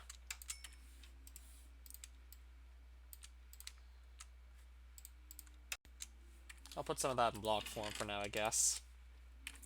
And there's basically our next stash of Emberstone. Now let's try and get some of this processed too while we're at it. And I'm gonna need more coal for this furnace.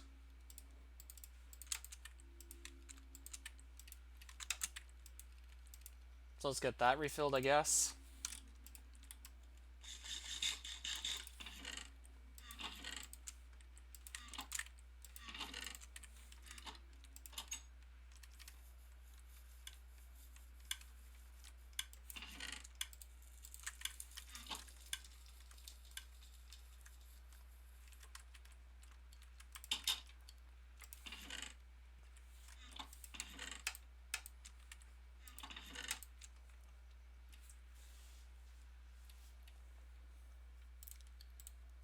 Pretty sure I don't need these tokens at all either.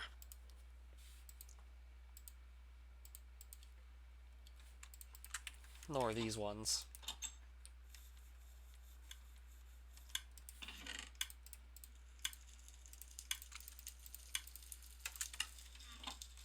I basically already won all the lotto items you can get with those tokens, so no need to keep them at all.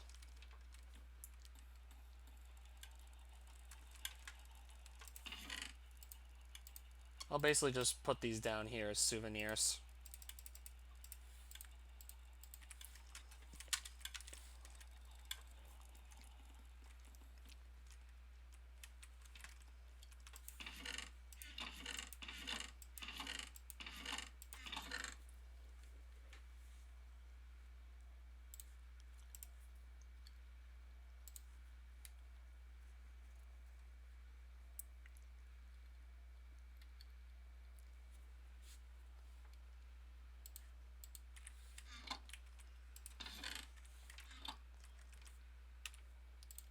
Well, I guess I'll also use up these essences.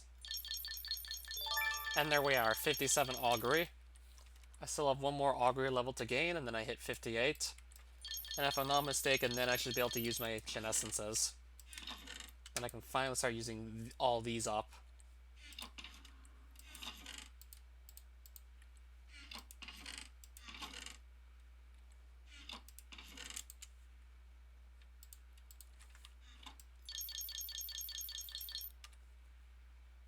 Except the skill is just so slow to actually train.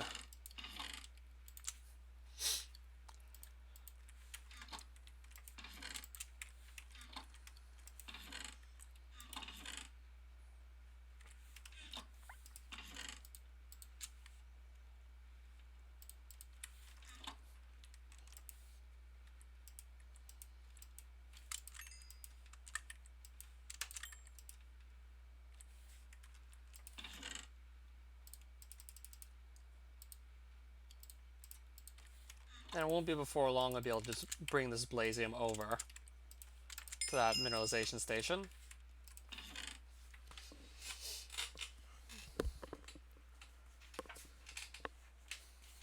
I'll probably just keep this Baronite for a rainy day.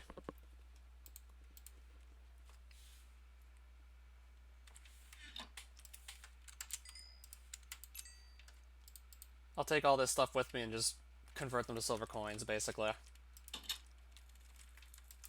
And then shortly after that, I'm just gonna go and convert all those to like coins of a higher tier. I'll make them gold coins.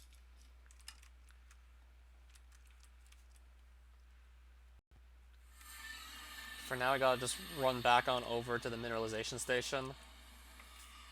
So just quickly get back to that Baron Castle not too far from here.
Alright, so there's the Baron Castle again.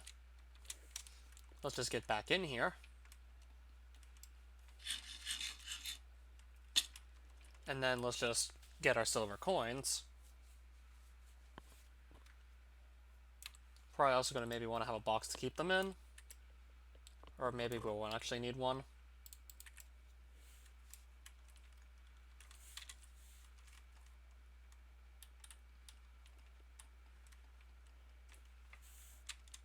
And again, now we just basically run back at this point.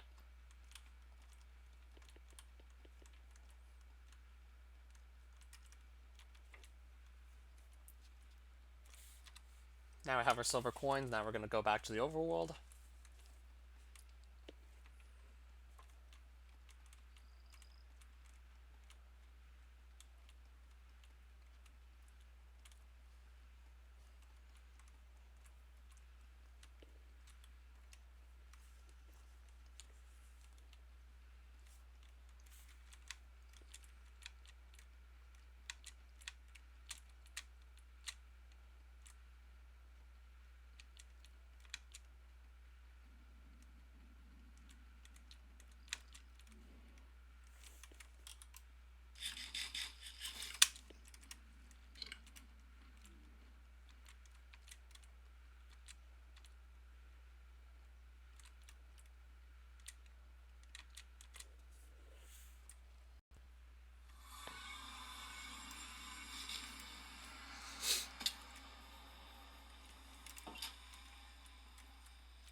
I guess we'll bring all the coins on over. We'll bring all the coins that we can, actually.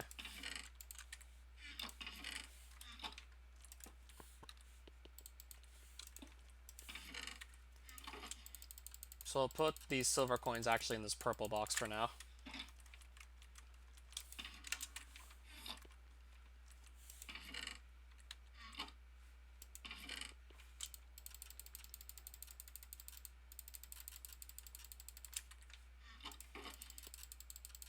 And then we'll just have to convert some more coins once we get back to the banker. Convert these to gold ones, ideally. And then once we do that, we'll basically have everything we need to just buy some more repair dust. I'll buy 15 more, and that'll basically just restock my supply.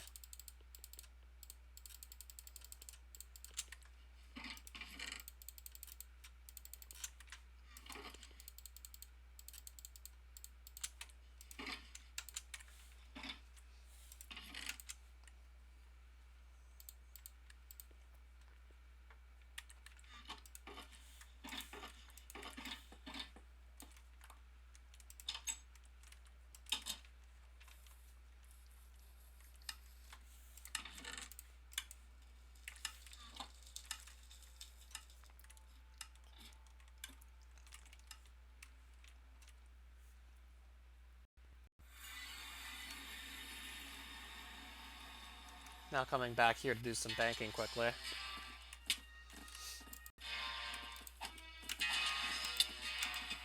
Maybe it won't be that simple.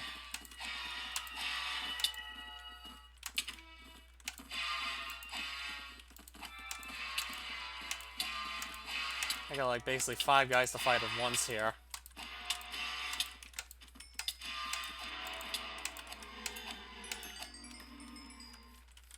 So it won't be that straightforward.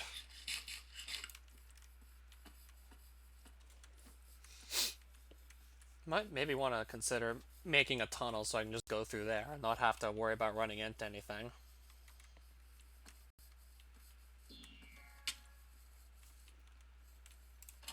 Well, we're already back at the bankers.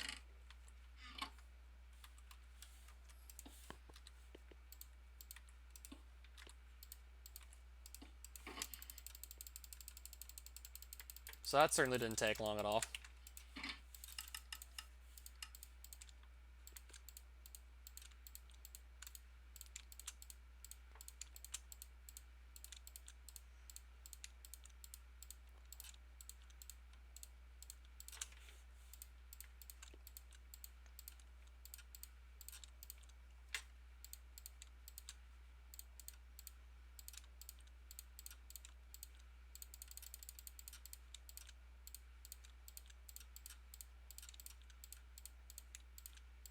once this is done, I can basically just buy some more repair dust.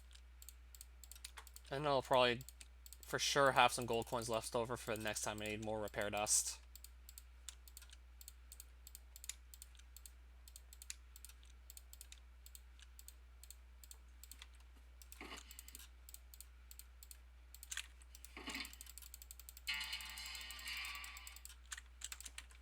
Looks like these boxes will be empty soon.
Yeah, almost done converting coins here.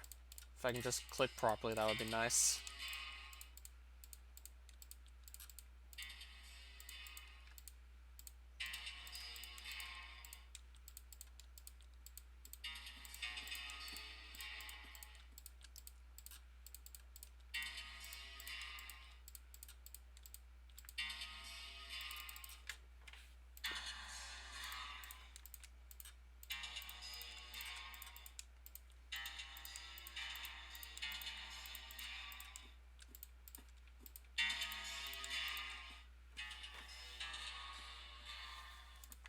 I think I'm actually going to keep some silver coins.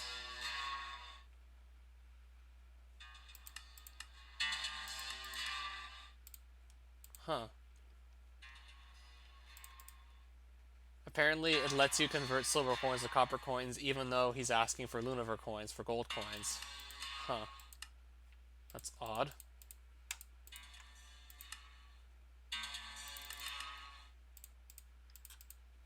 I do want to have some of these lying around so I can just buy some more rosite with them.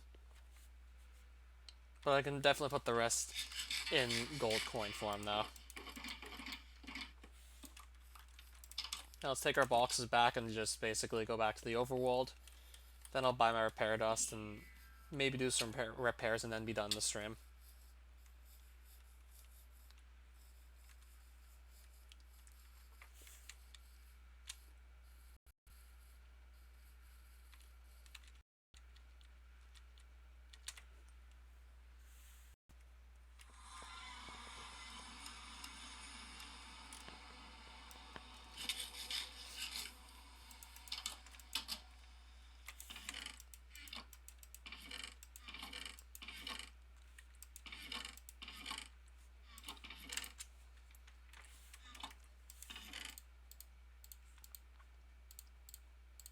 Well, now I can go get some repair dust at least.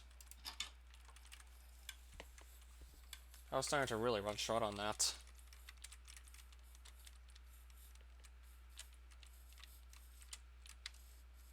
So let's just run over to the Lotto Man and buy some more.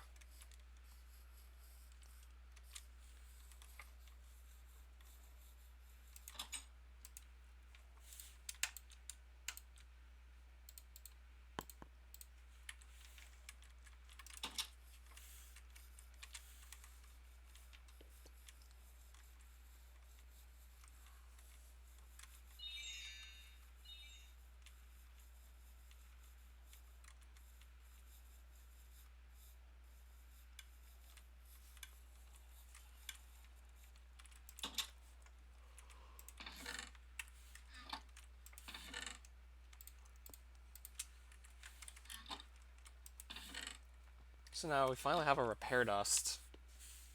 There's still quite a few things it looks like we absolutely have to repair now. So far it looks like I gotta repair these 5 things immediately. I think I can wait a bit to repair the bow and the sword, but these 5 things have to be repaired now, basically.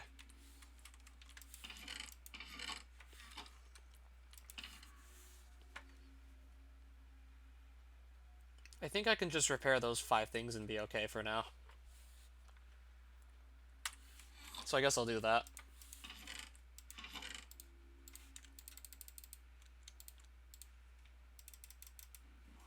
And then we'll keep the rest of the repair dust for later, obviously.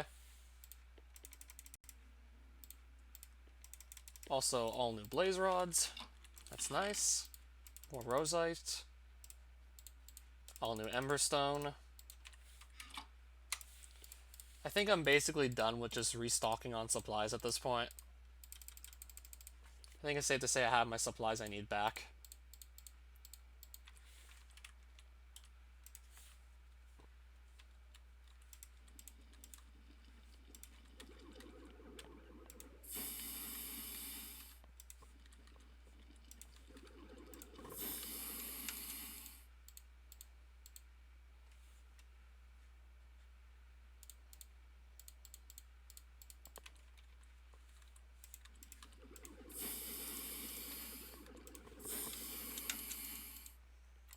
And then we'll also just quickly repair the shield while we're at it, because that's going to fall apart eventually soon as well. Whoops. Well, I just wasted some repair dust. Whoops. That was a perfectly good waste. Okay. We wasted 1. Could be worse. That's still like 3 gold coins I'm never going to get back. Or like... It's still about like 3 gold coins I'm never getting back. But still could be worse. I meant to repair like the shield, not the great blade. That basically already had like full durability. It didn't have to repair it at all. I want to repair the shield. So now my stuff is basically all repaired again at this point. Well, we repaired what absolutely needs to be repaired immediately. So everything's back in perfectly usable shape.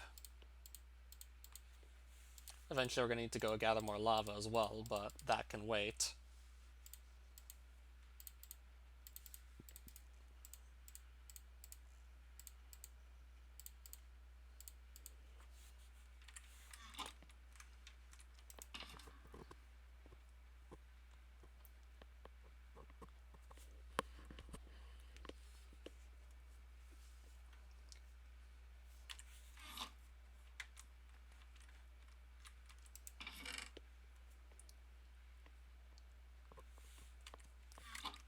I guess I can maybe just get more things done later.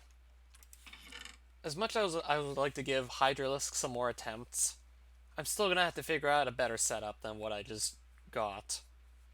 I think first things first, I should maybe at least build the arena to be bigger, because it's kind of small in the shape it is already. I think I'll have to make my arena bigger first things first, most likely.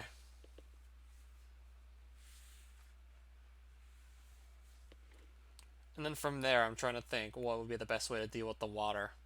Or should I just try and ignore it and find something that can just do damage as fast as possible? Because I was thinking maybe I could just try and open fire on Hydralisk and get in as much damage as possible. Ideally, damage him faster than he can heal.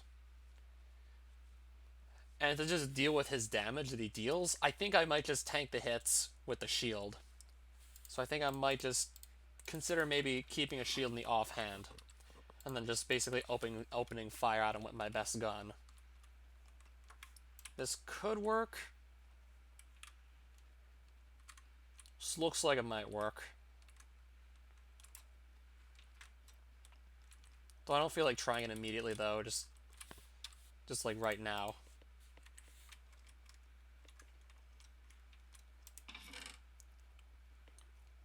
Or I could maybe consider doing something else. I was reminded that sponges actually absorb water.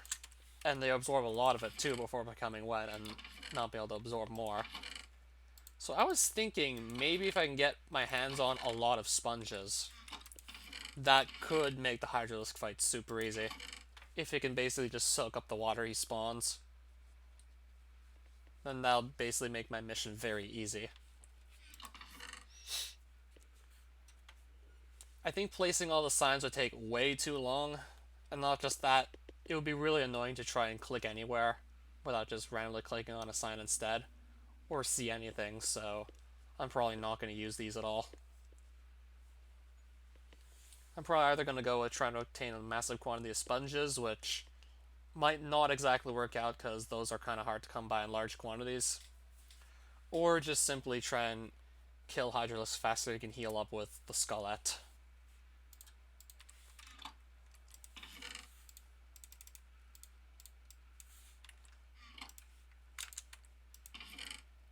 I kind of do actually want to look at the Ocean Monument and see what it has, so I might just actually get some potions ready and quickly visit it. Because I remember there being one that's honestly not too far from where I live anyways. I think it's about like maybe 200 blocks away. So I might be able to pay it a quick visit.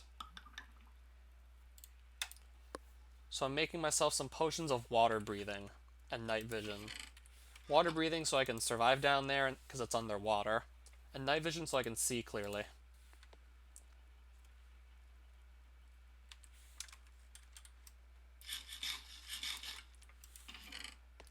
I think I basically have everything I need to really take it on reliably.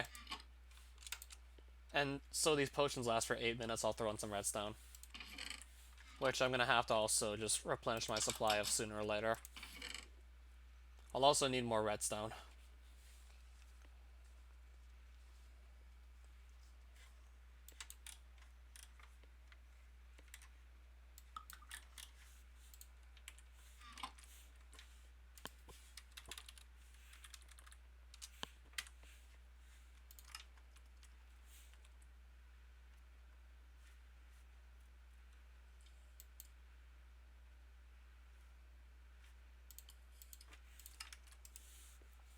So there are potions right there.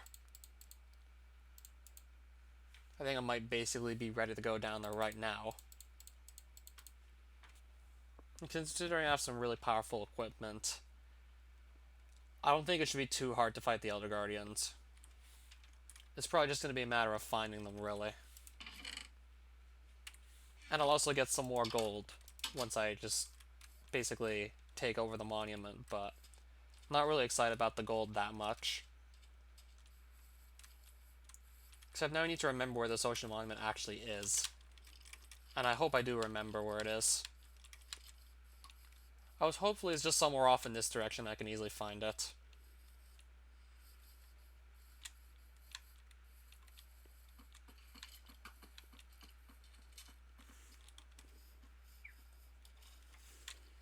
I'll probably just save my potions until I actually find it. Or I can maybe drink up the night vision one now. Just so I can see better and I'll be less likely to miss it. I hope I'm in the area where the ocean monument actually is. Like, I hope I remember where this thing is anyways in the first place. I'm pretty sure it's like about 200-ish blocks away from my base. But I need to actually be able to remember where that is.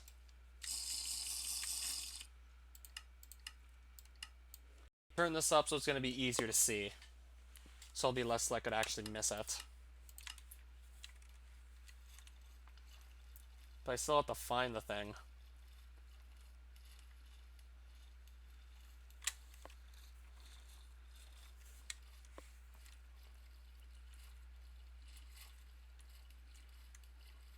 Speaking of which, I hope I can actually find it.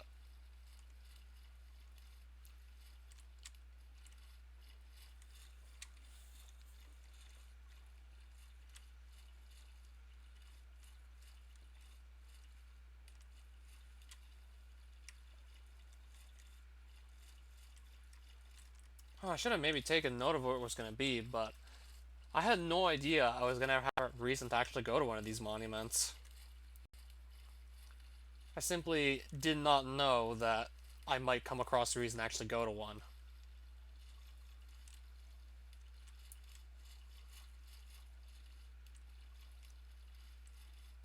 Let's just hope I'm actually somewhere in the area where this monument is. And I'm not actually wasting time out here.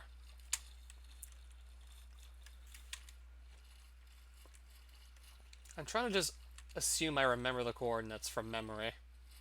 I hope I do. I think I remember one of the coordinates, but even then I'm not 100% sure on it.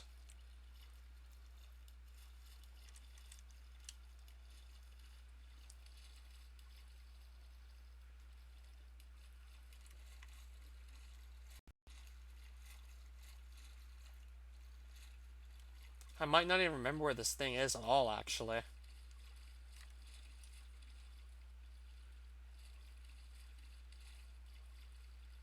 I think I might actually be going away from it, not towards it.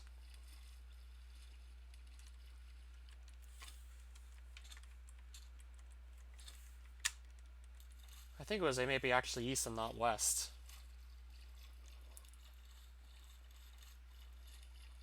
I want to just see if I can quickly find it. It shouldn't take that long. If I actually remember properly where it is. Honestly, might not even remember where it is immediately.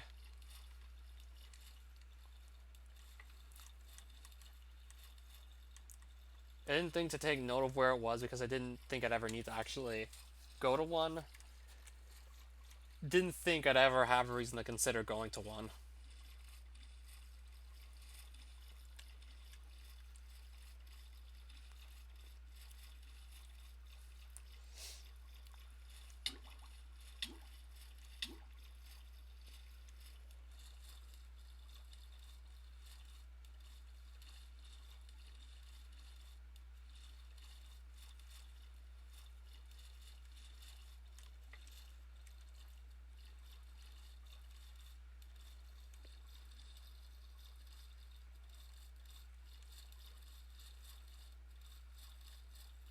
I seriously hope I actually remember where it is. I don't want to just waste time getting nothing done out here.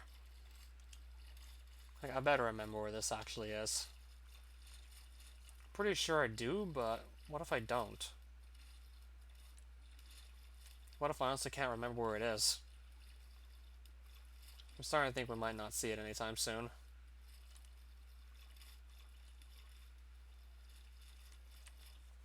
Like, I'd be surprised if we just can't find it. I do feel like I'm in the area where it might be. And if it's not, then I don't know what to say. Like, I feel like we must be somewhere close to it, at least.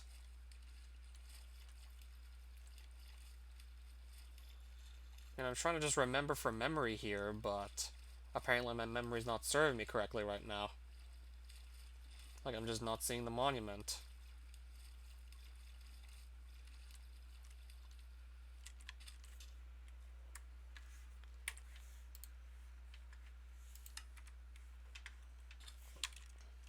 Maybe I should actually just quickly get a boat if it's gonna take maybe this long to find it. But that's the thing, I didn't think it would take this long to possibly find it. I was assuming I would just remember. I was under the assumption I remembered where this monument was, but apparently I don't. Apparently I have no idea where it actually is.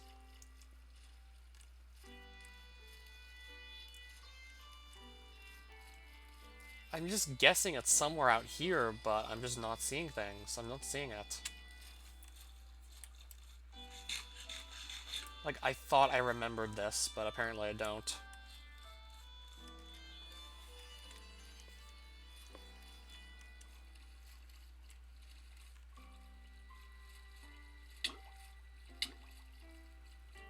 Like, I thought for I would remember where the monument was. But how can I not find it at all?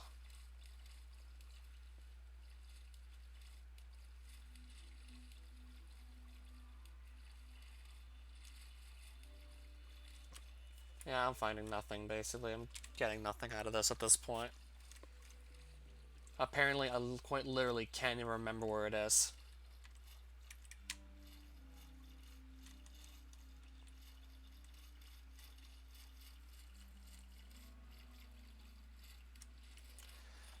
how can I not remember this?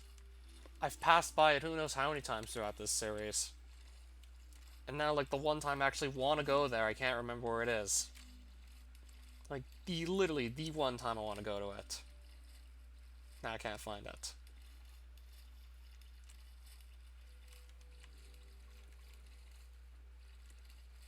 This is like the one time I was actually considering going there too, and now I can't find it.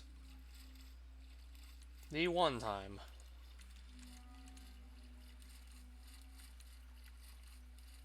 And of course I didn't think to actually take note of where it was, because I didn't think I'd ever need to go there. I just assumed I'd never have to go there. I'm gonna get myself a boat at this point, or try to.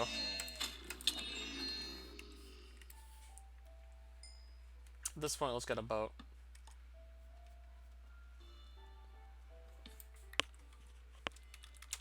I don't know if me giving you the seed is exactly gonna help, but might as well just say it.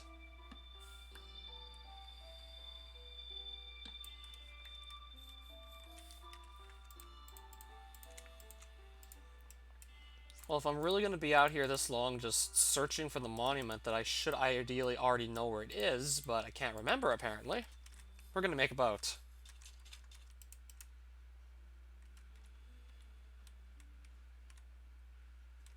I'm gonna have like no night vision potions left by the time I find it, if I even find it.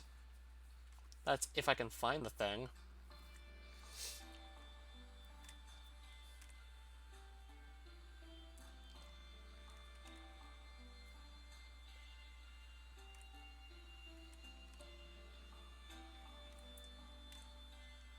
What if I'm just searching in entirely the wrong place? I could be searching in the wrong place for all we know, I just don't even know it.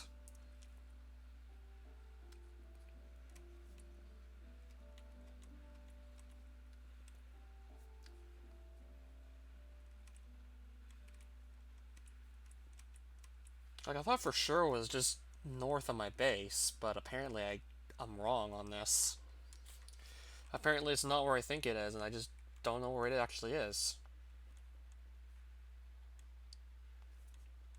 Apparently I'm not as close to it as I thought it was going to be.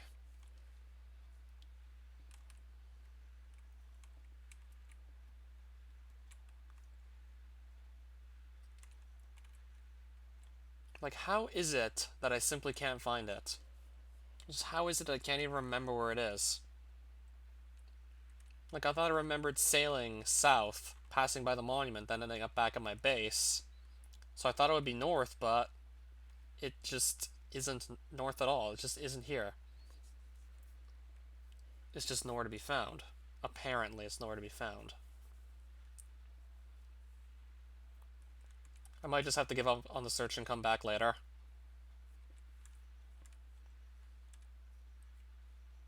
Because I don't want to just waste time not finding anything.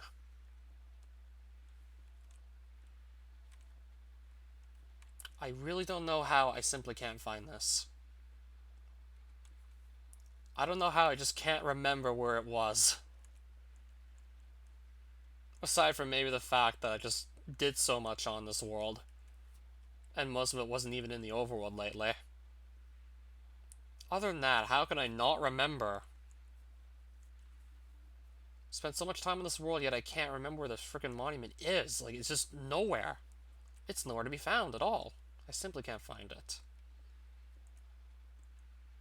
I simply cannot remember for the life of me where it's supposed to be. Like, I just want to remember where this thing is, but can't.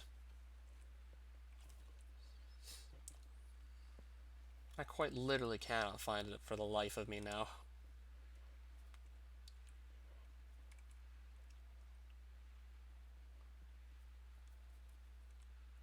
Now I'm pretty sure I'm on the wrong side of a giant mountain.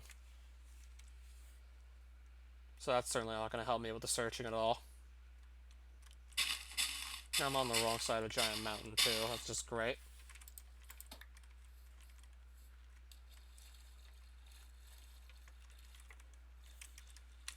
Oh, so it was south and not north? How'd you find it?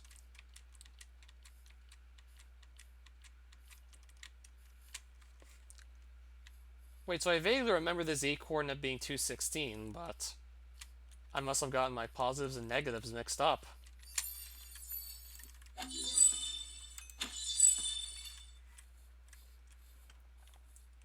Okay, I think I know actually how you could have figured it out at this point. I think I know.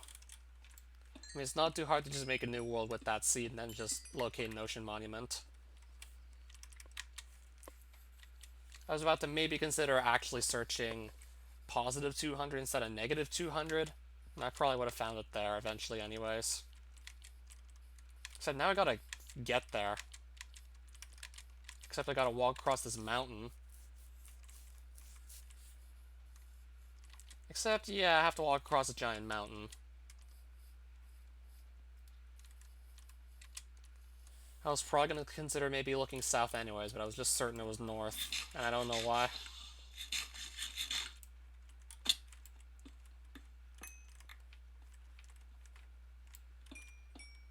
I was just certain it was north, but apparently it's probably actually south. I mean, after all that searching, I figured maybe by this point, we actually had to go south.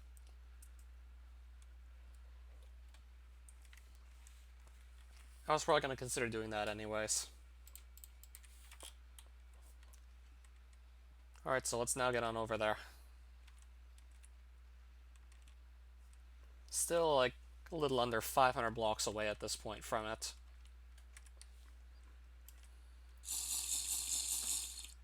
Yeah, so this is where I thought it might have been, somewhere in this area. I thought for sure it was north of my base, but apparently it's south.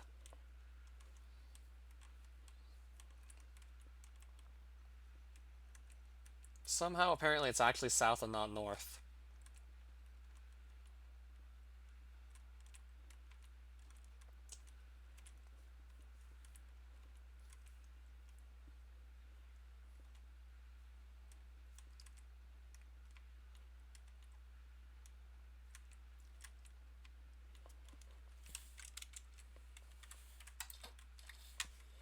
So I can just get on over there. I guess we'll just quickly search it and see how many sponges we can get out of it. Considering there's 3 Elder Guardians per ocean monument, we're guaranteed at least 3 sponges if we successfully do it, but I could get lucky and find a room full of sponges, maybe.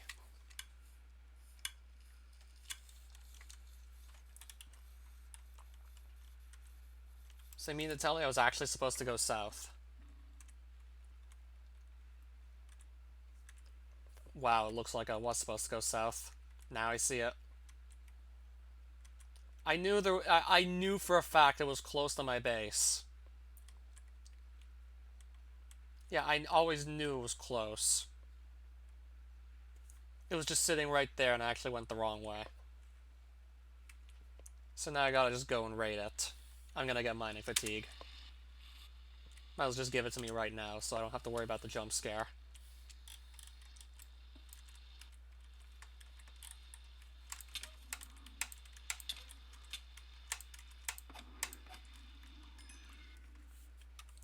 Well, we've already killed one of these guardians.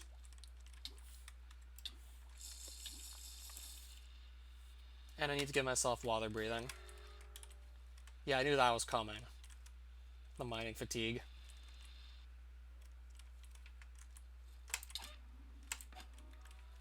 So now I can explore it and see if maybe we're gonna get lucky and maybe find a room with sponges in it. That's the treasure room right there, but I'm hoping I can find a room full of sponges instead.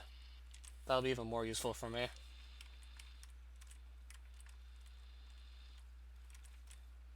You know, I was basically equipped to go take it on, but I just got my directions mixed up.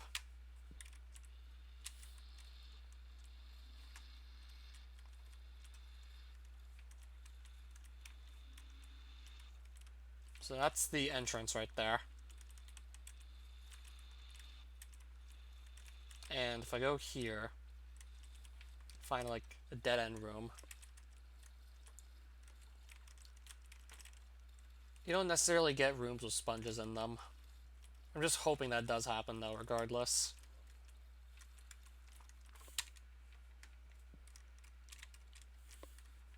There's certainly a lot of rooms to go explore, though.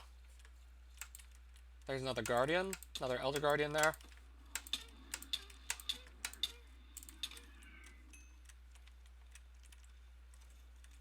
Let's also try and find, like, the third one, though.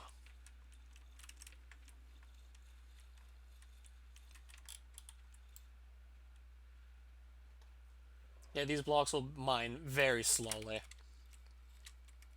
Those will break really slowly, currently.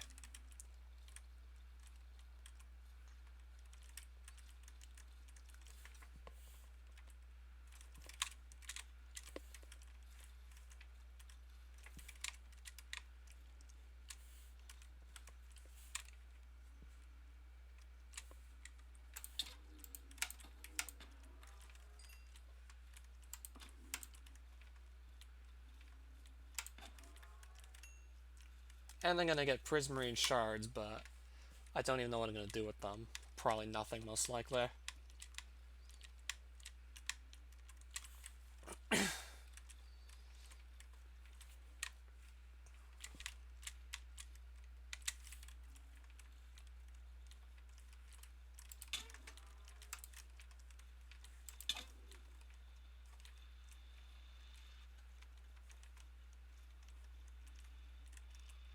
Alright, that's back at the entrance again.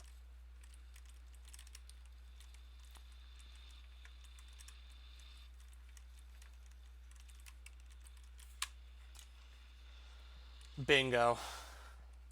There's a room full of sponge here. This is exactly what I was looking for. Still have to find the last Elder Guardian, ideally, so I can just take him out and then basically never get mining fatigue here again. That's exactly what I was aiming for, is finding that.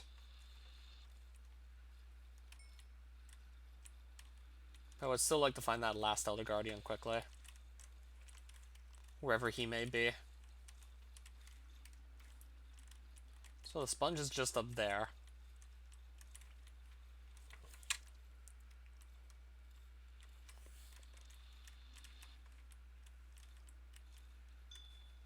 So I still don't exactly know where I've looked and where I haven't.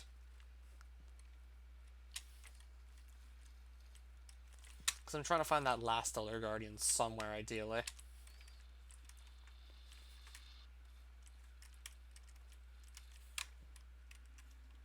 Like, I know he's got to be somewhere. That's the sponge room again.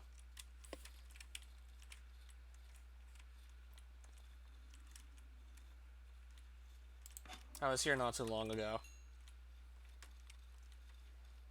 Okay, I'm gonna guess the Elder Guardian is somewhere in here that I'm still looking for.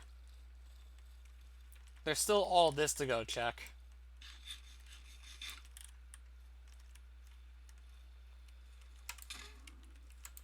Alright, I see the last Elder Guardian in here. Now I need to just quickly take it out. And then I won't be able to get mining fatigue here ever again.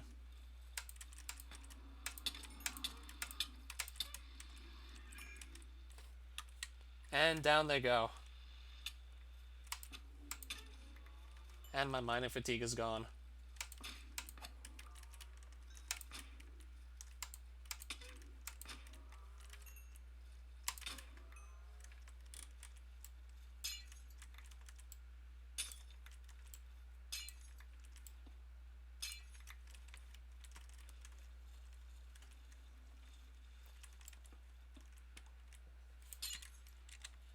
Now I can actually start breaking my way through this monument to just navigate it quicker.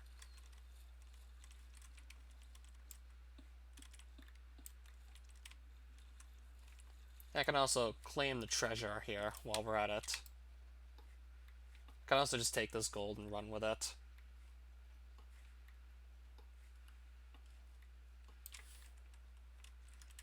Also, I'm just going to run off with the gold quickly. And it looks like my potions are now wearing off. So I'm just going to quickly grab the sponge and leave, basically.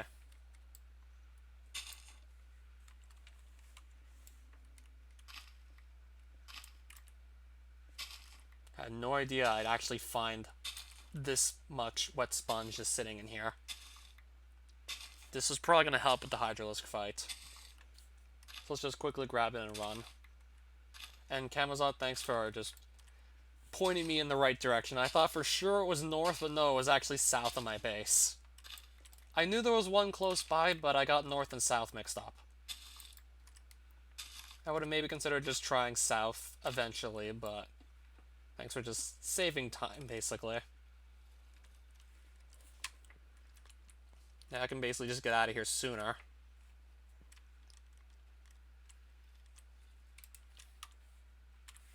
That should definitely help with the Hydralisk fight.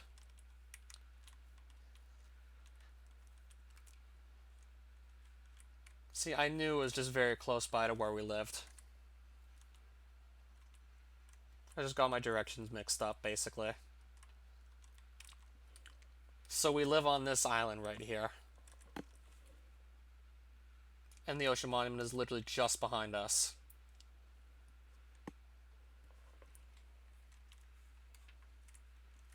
I just raided this Ocean Monument and got some wet sponge.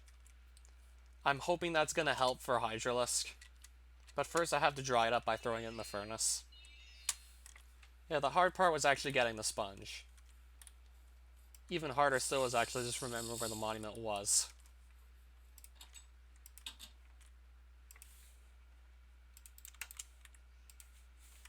Yeah, the easy part is just letting the furnace basically dry it up for you.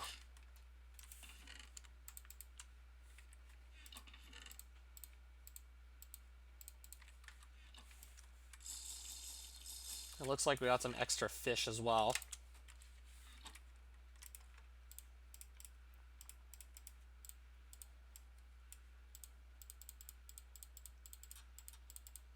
So of course I don't remember the sea lantern crafting recipe.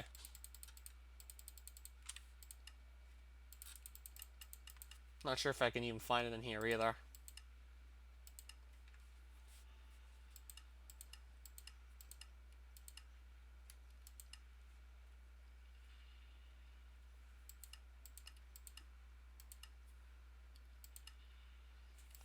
All these crafting recipes, but none of them are what I'm looking for.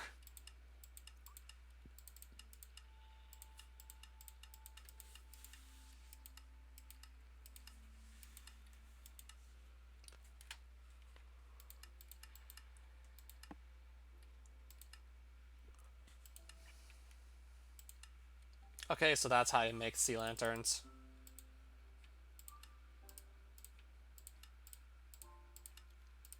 I mean, these are pretty nice light sources, so I might as well just quickly make a couple. And I'll probably just throw them with the rest of my blocks.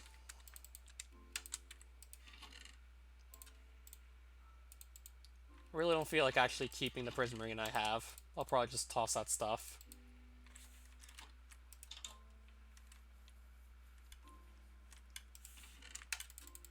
So we basically succeeded once we found the monument. It was really easy to just hunt down the other guardians with, I don't know, a 23 attack damage sword. Usually in vanilla Minecraft, the best you have is like 7. Assuming like the swords are all unenchanted. I have something way better than just a diamond sword. So of course it would be much easier. And now we have like 28 sponges. And if I ever feel like that's not enough, I can maybe search for another ocean monument and try and get lucky again with a sponge room.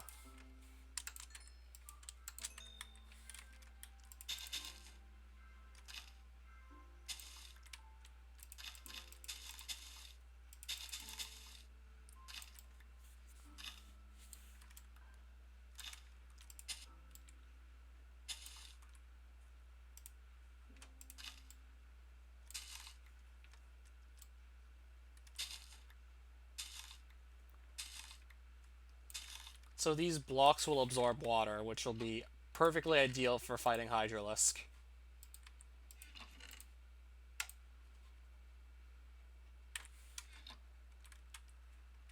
So I basically have what I'm going to need to have a better Hydralisk fight, but I'm not going to do it now.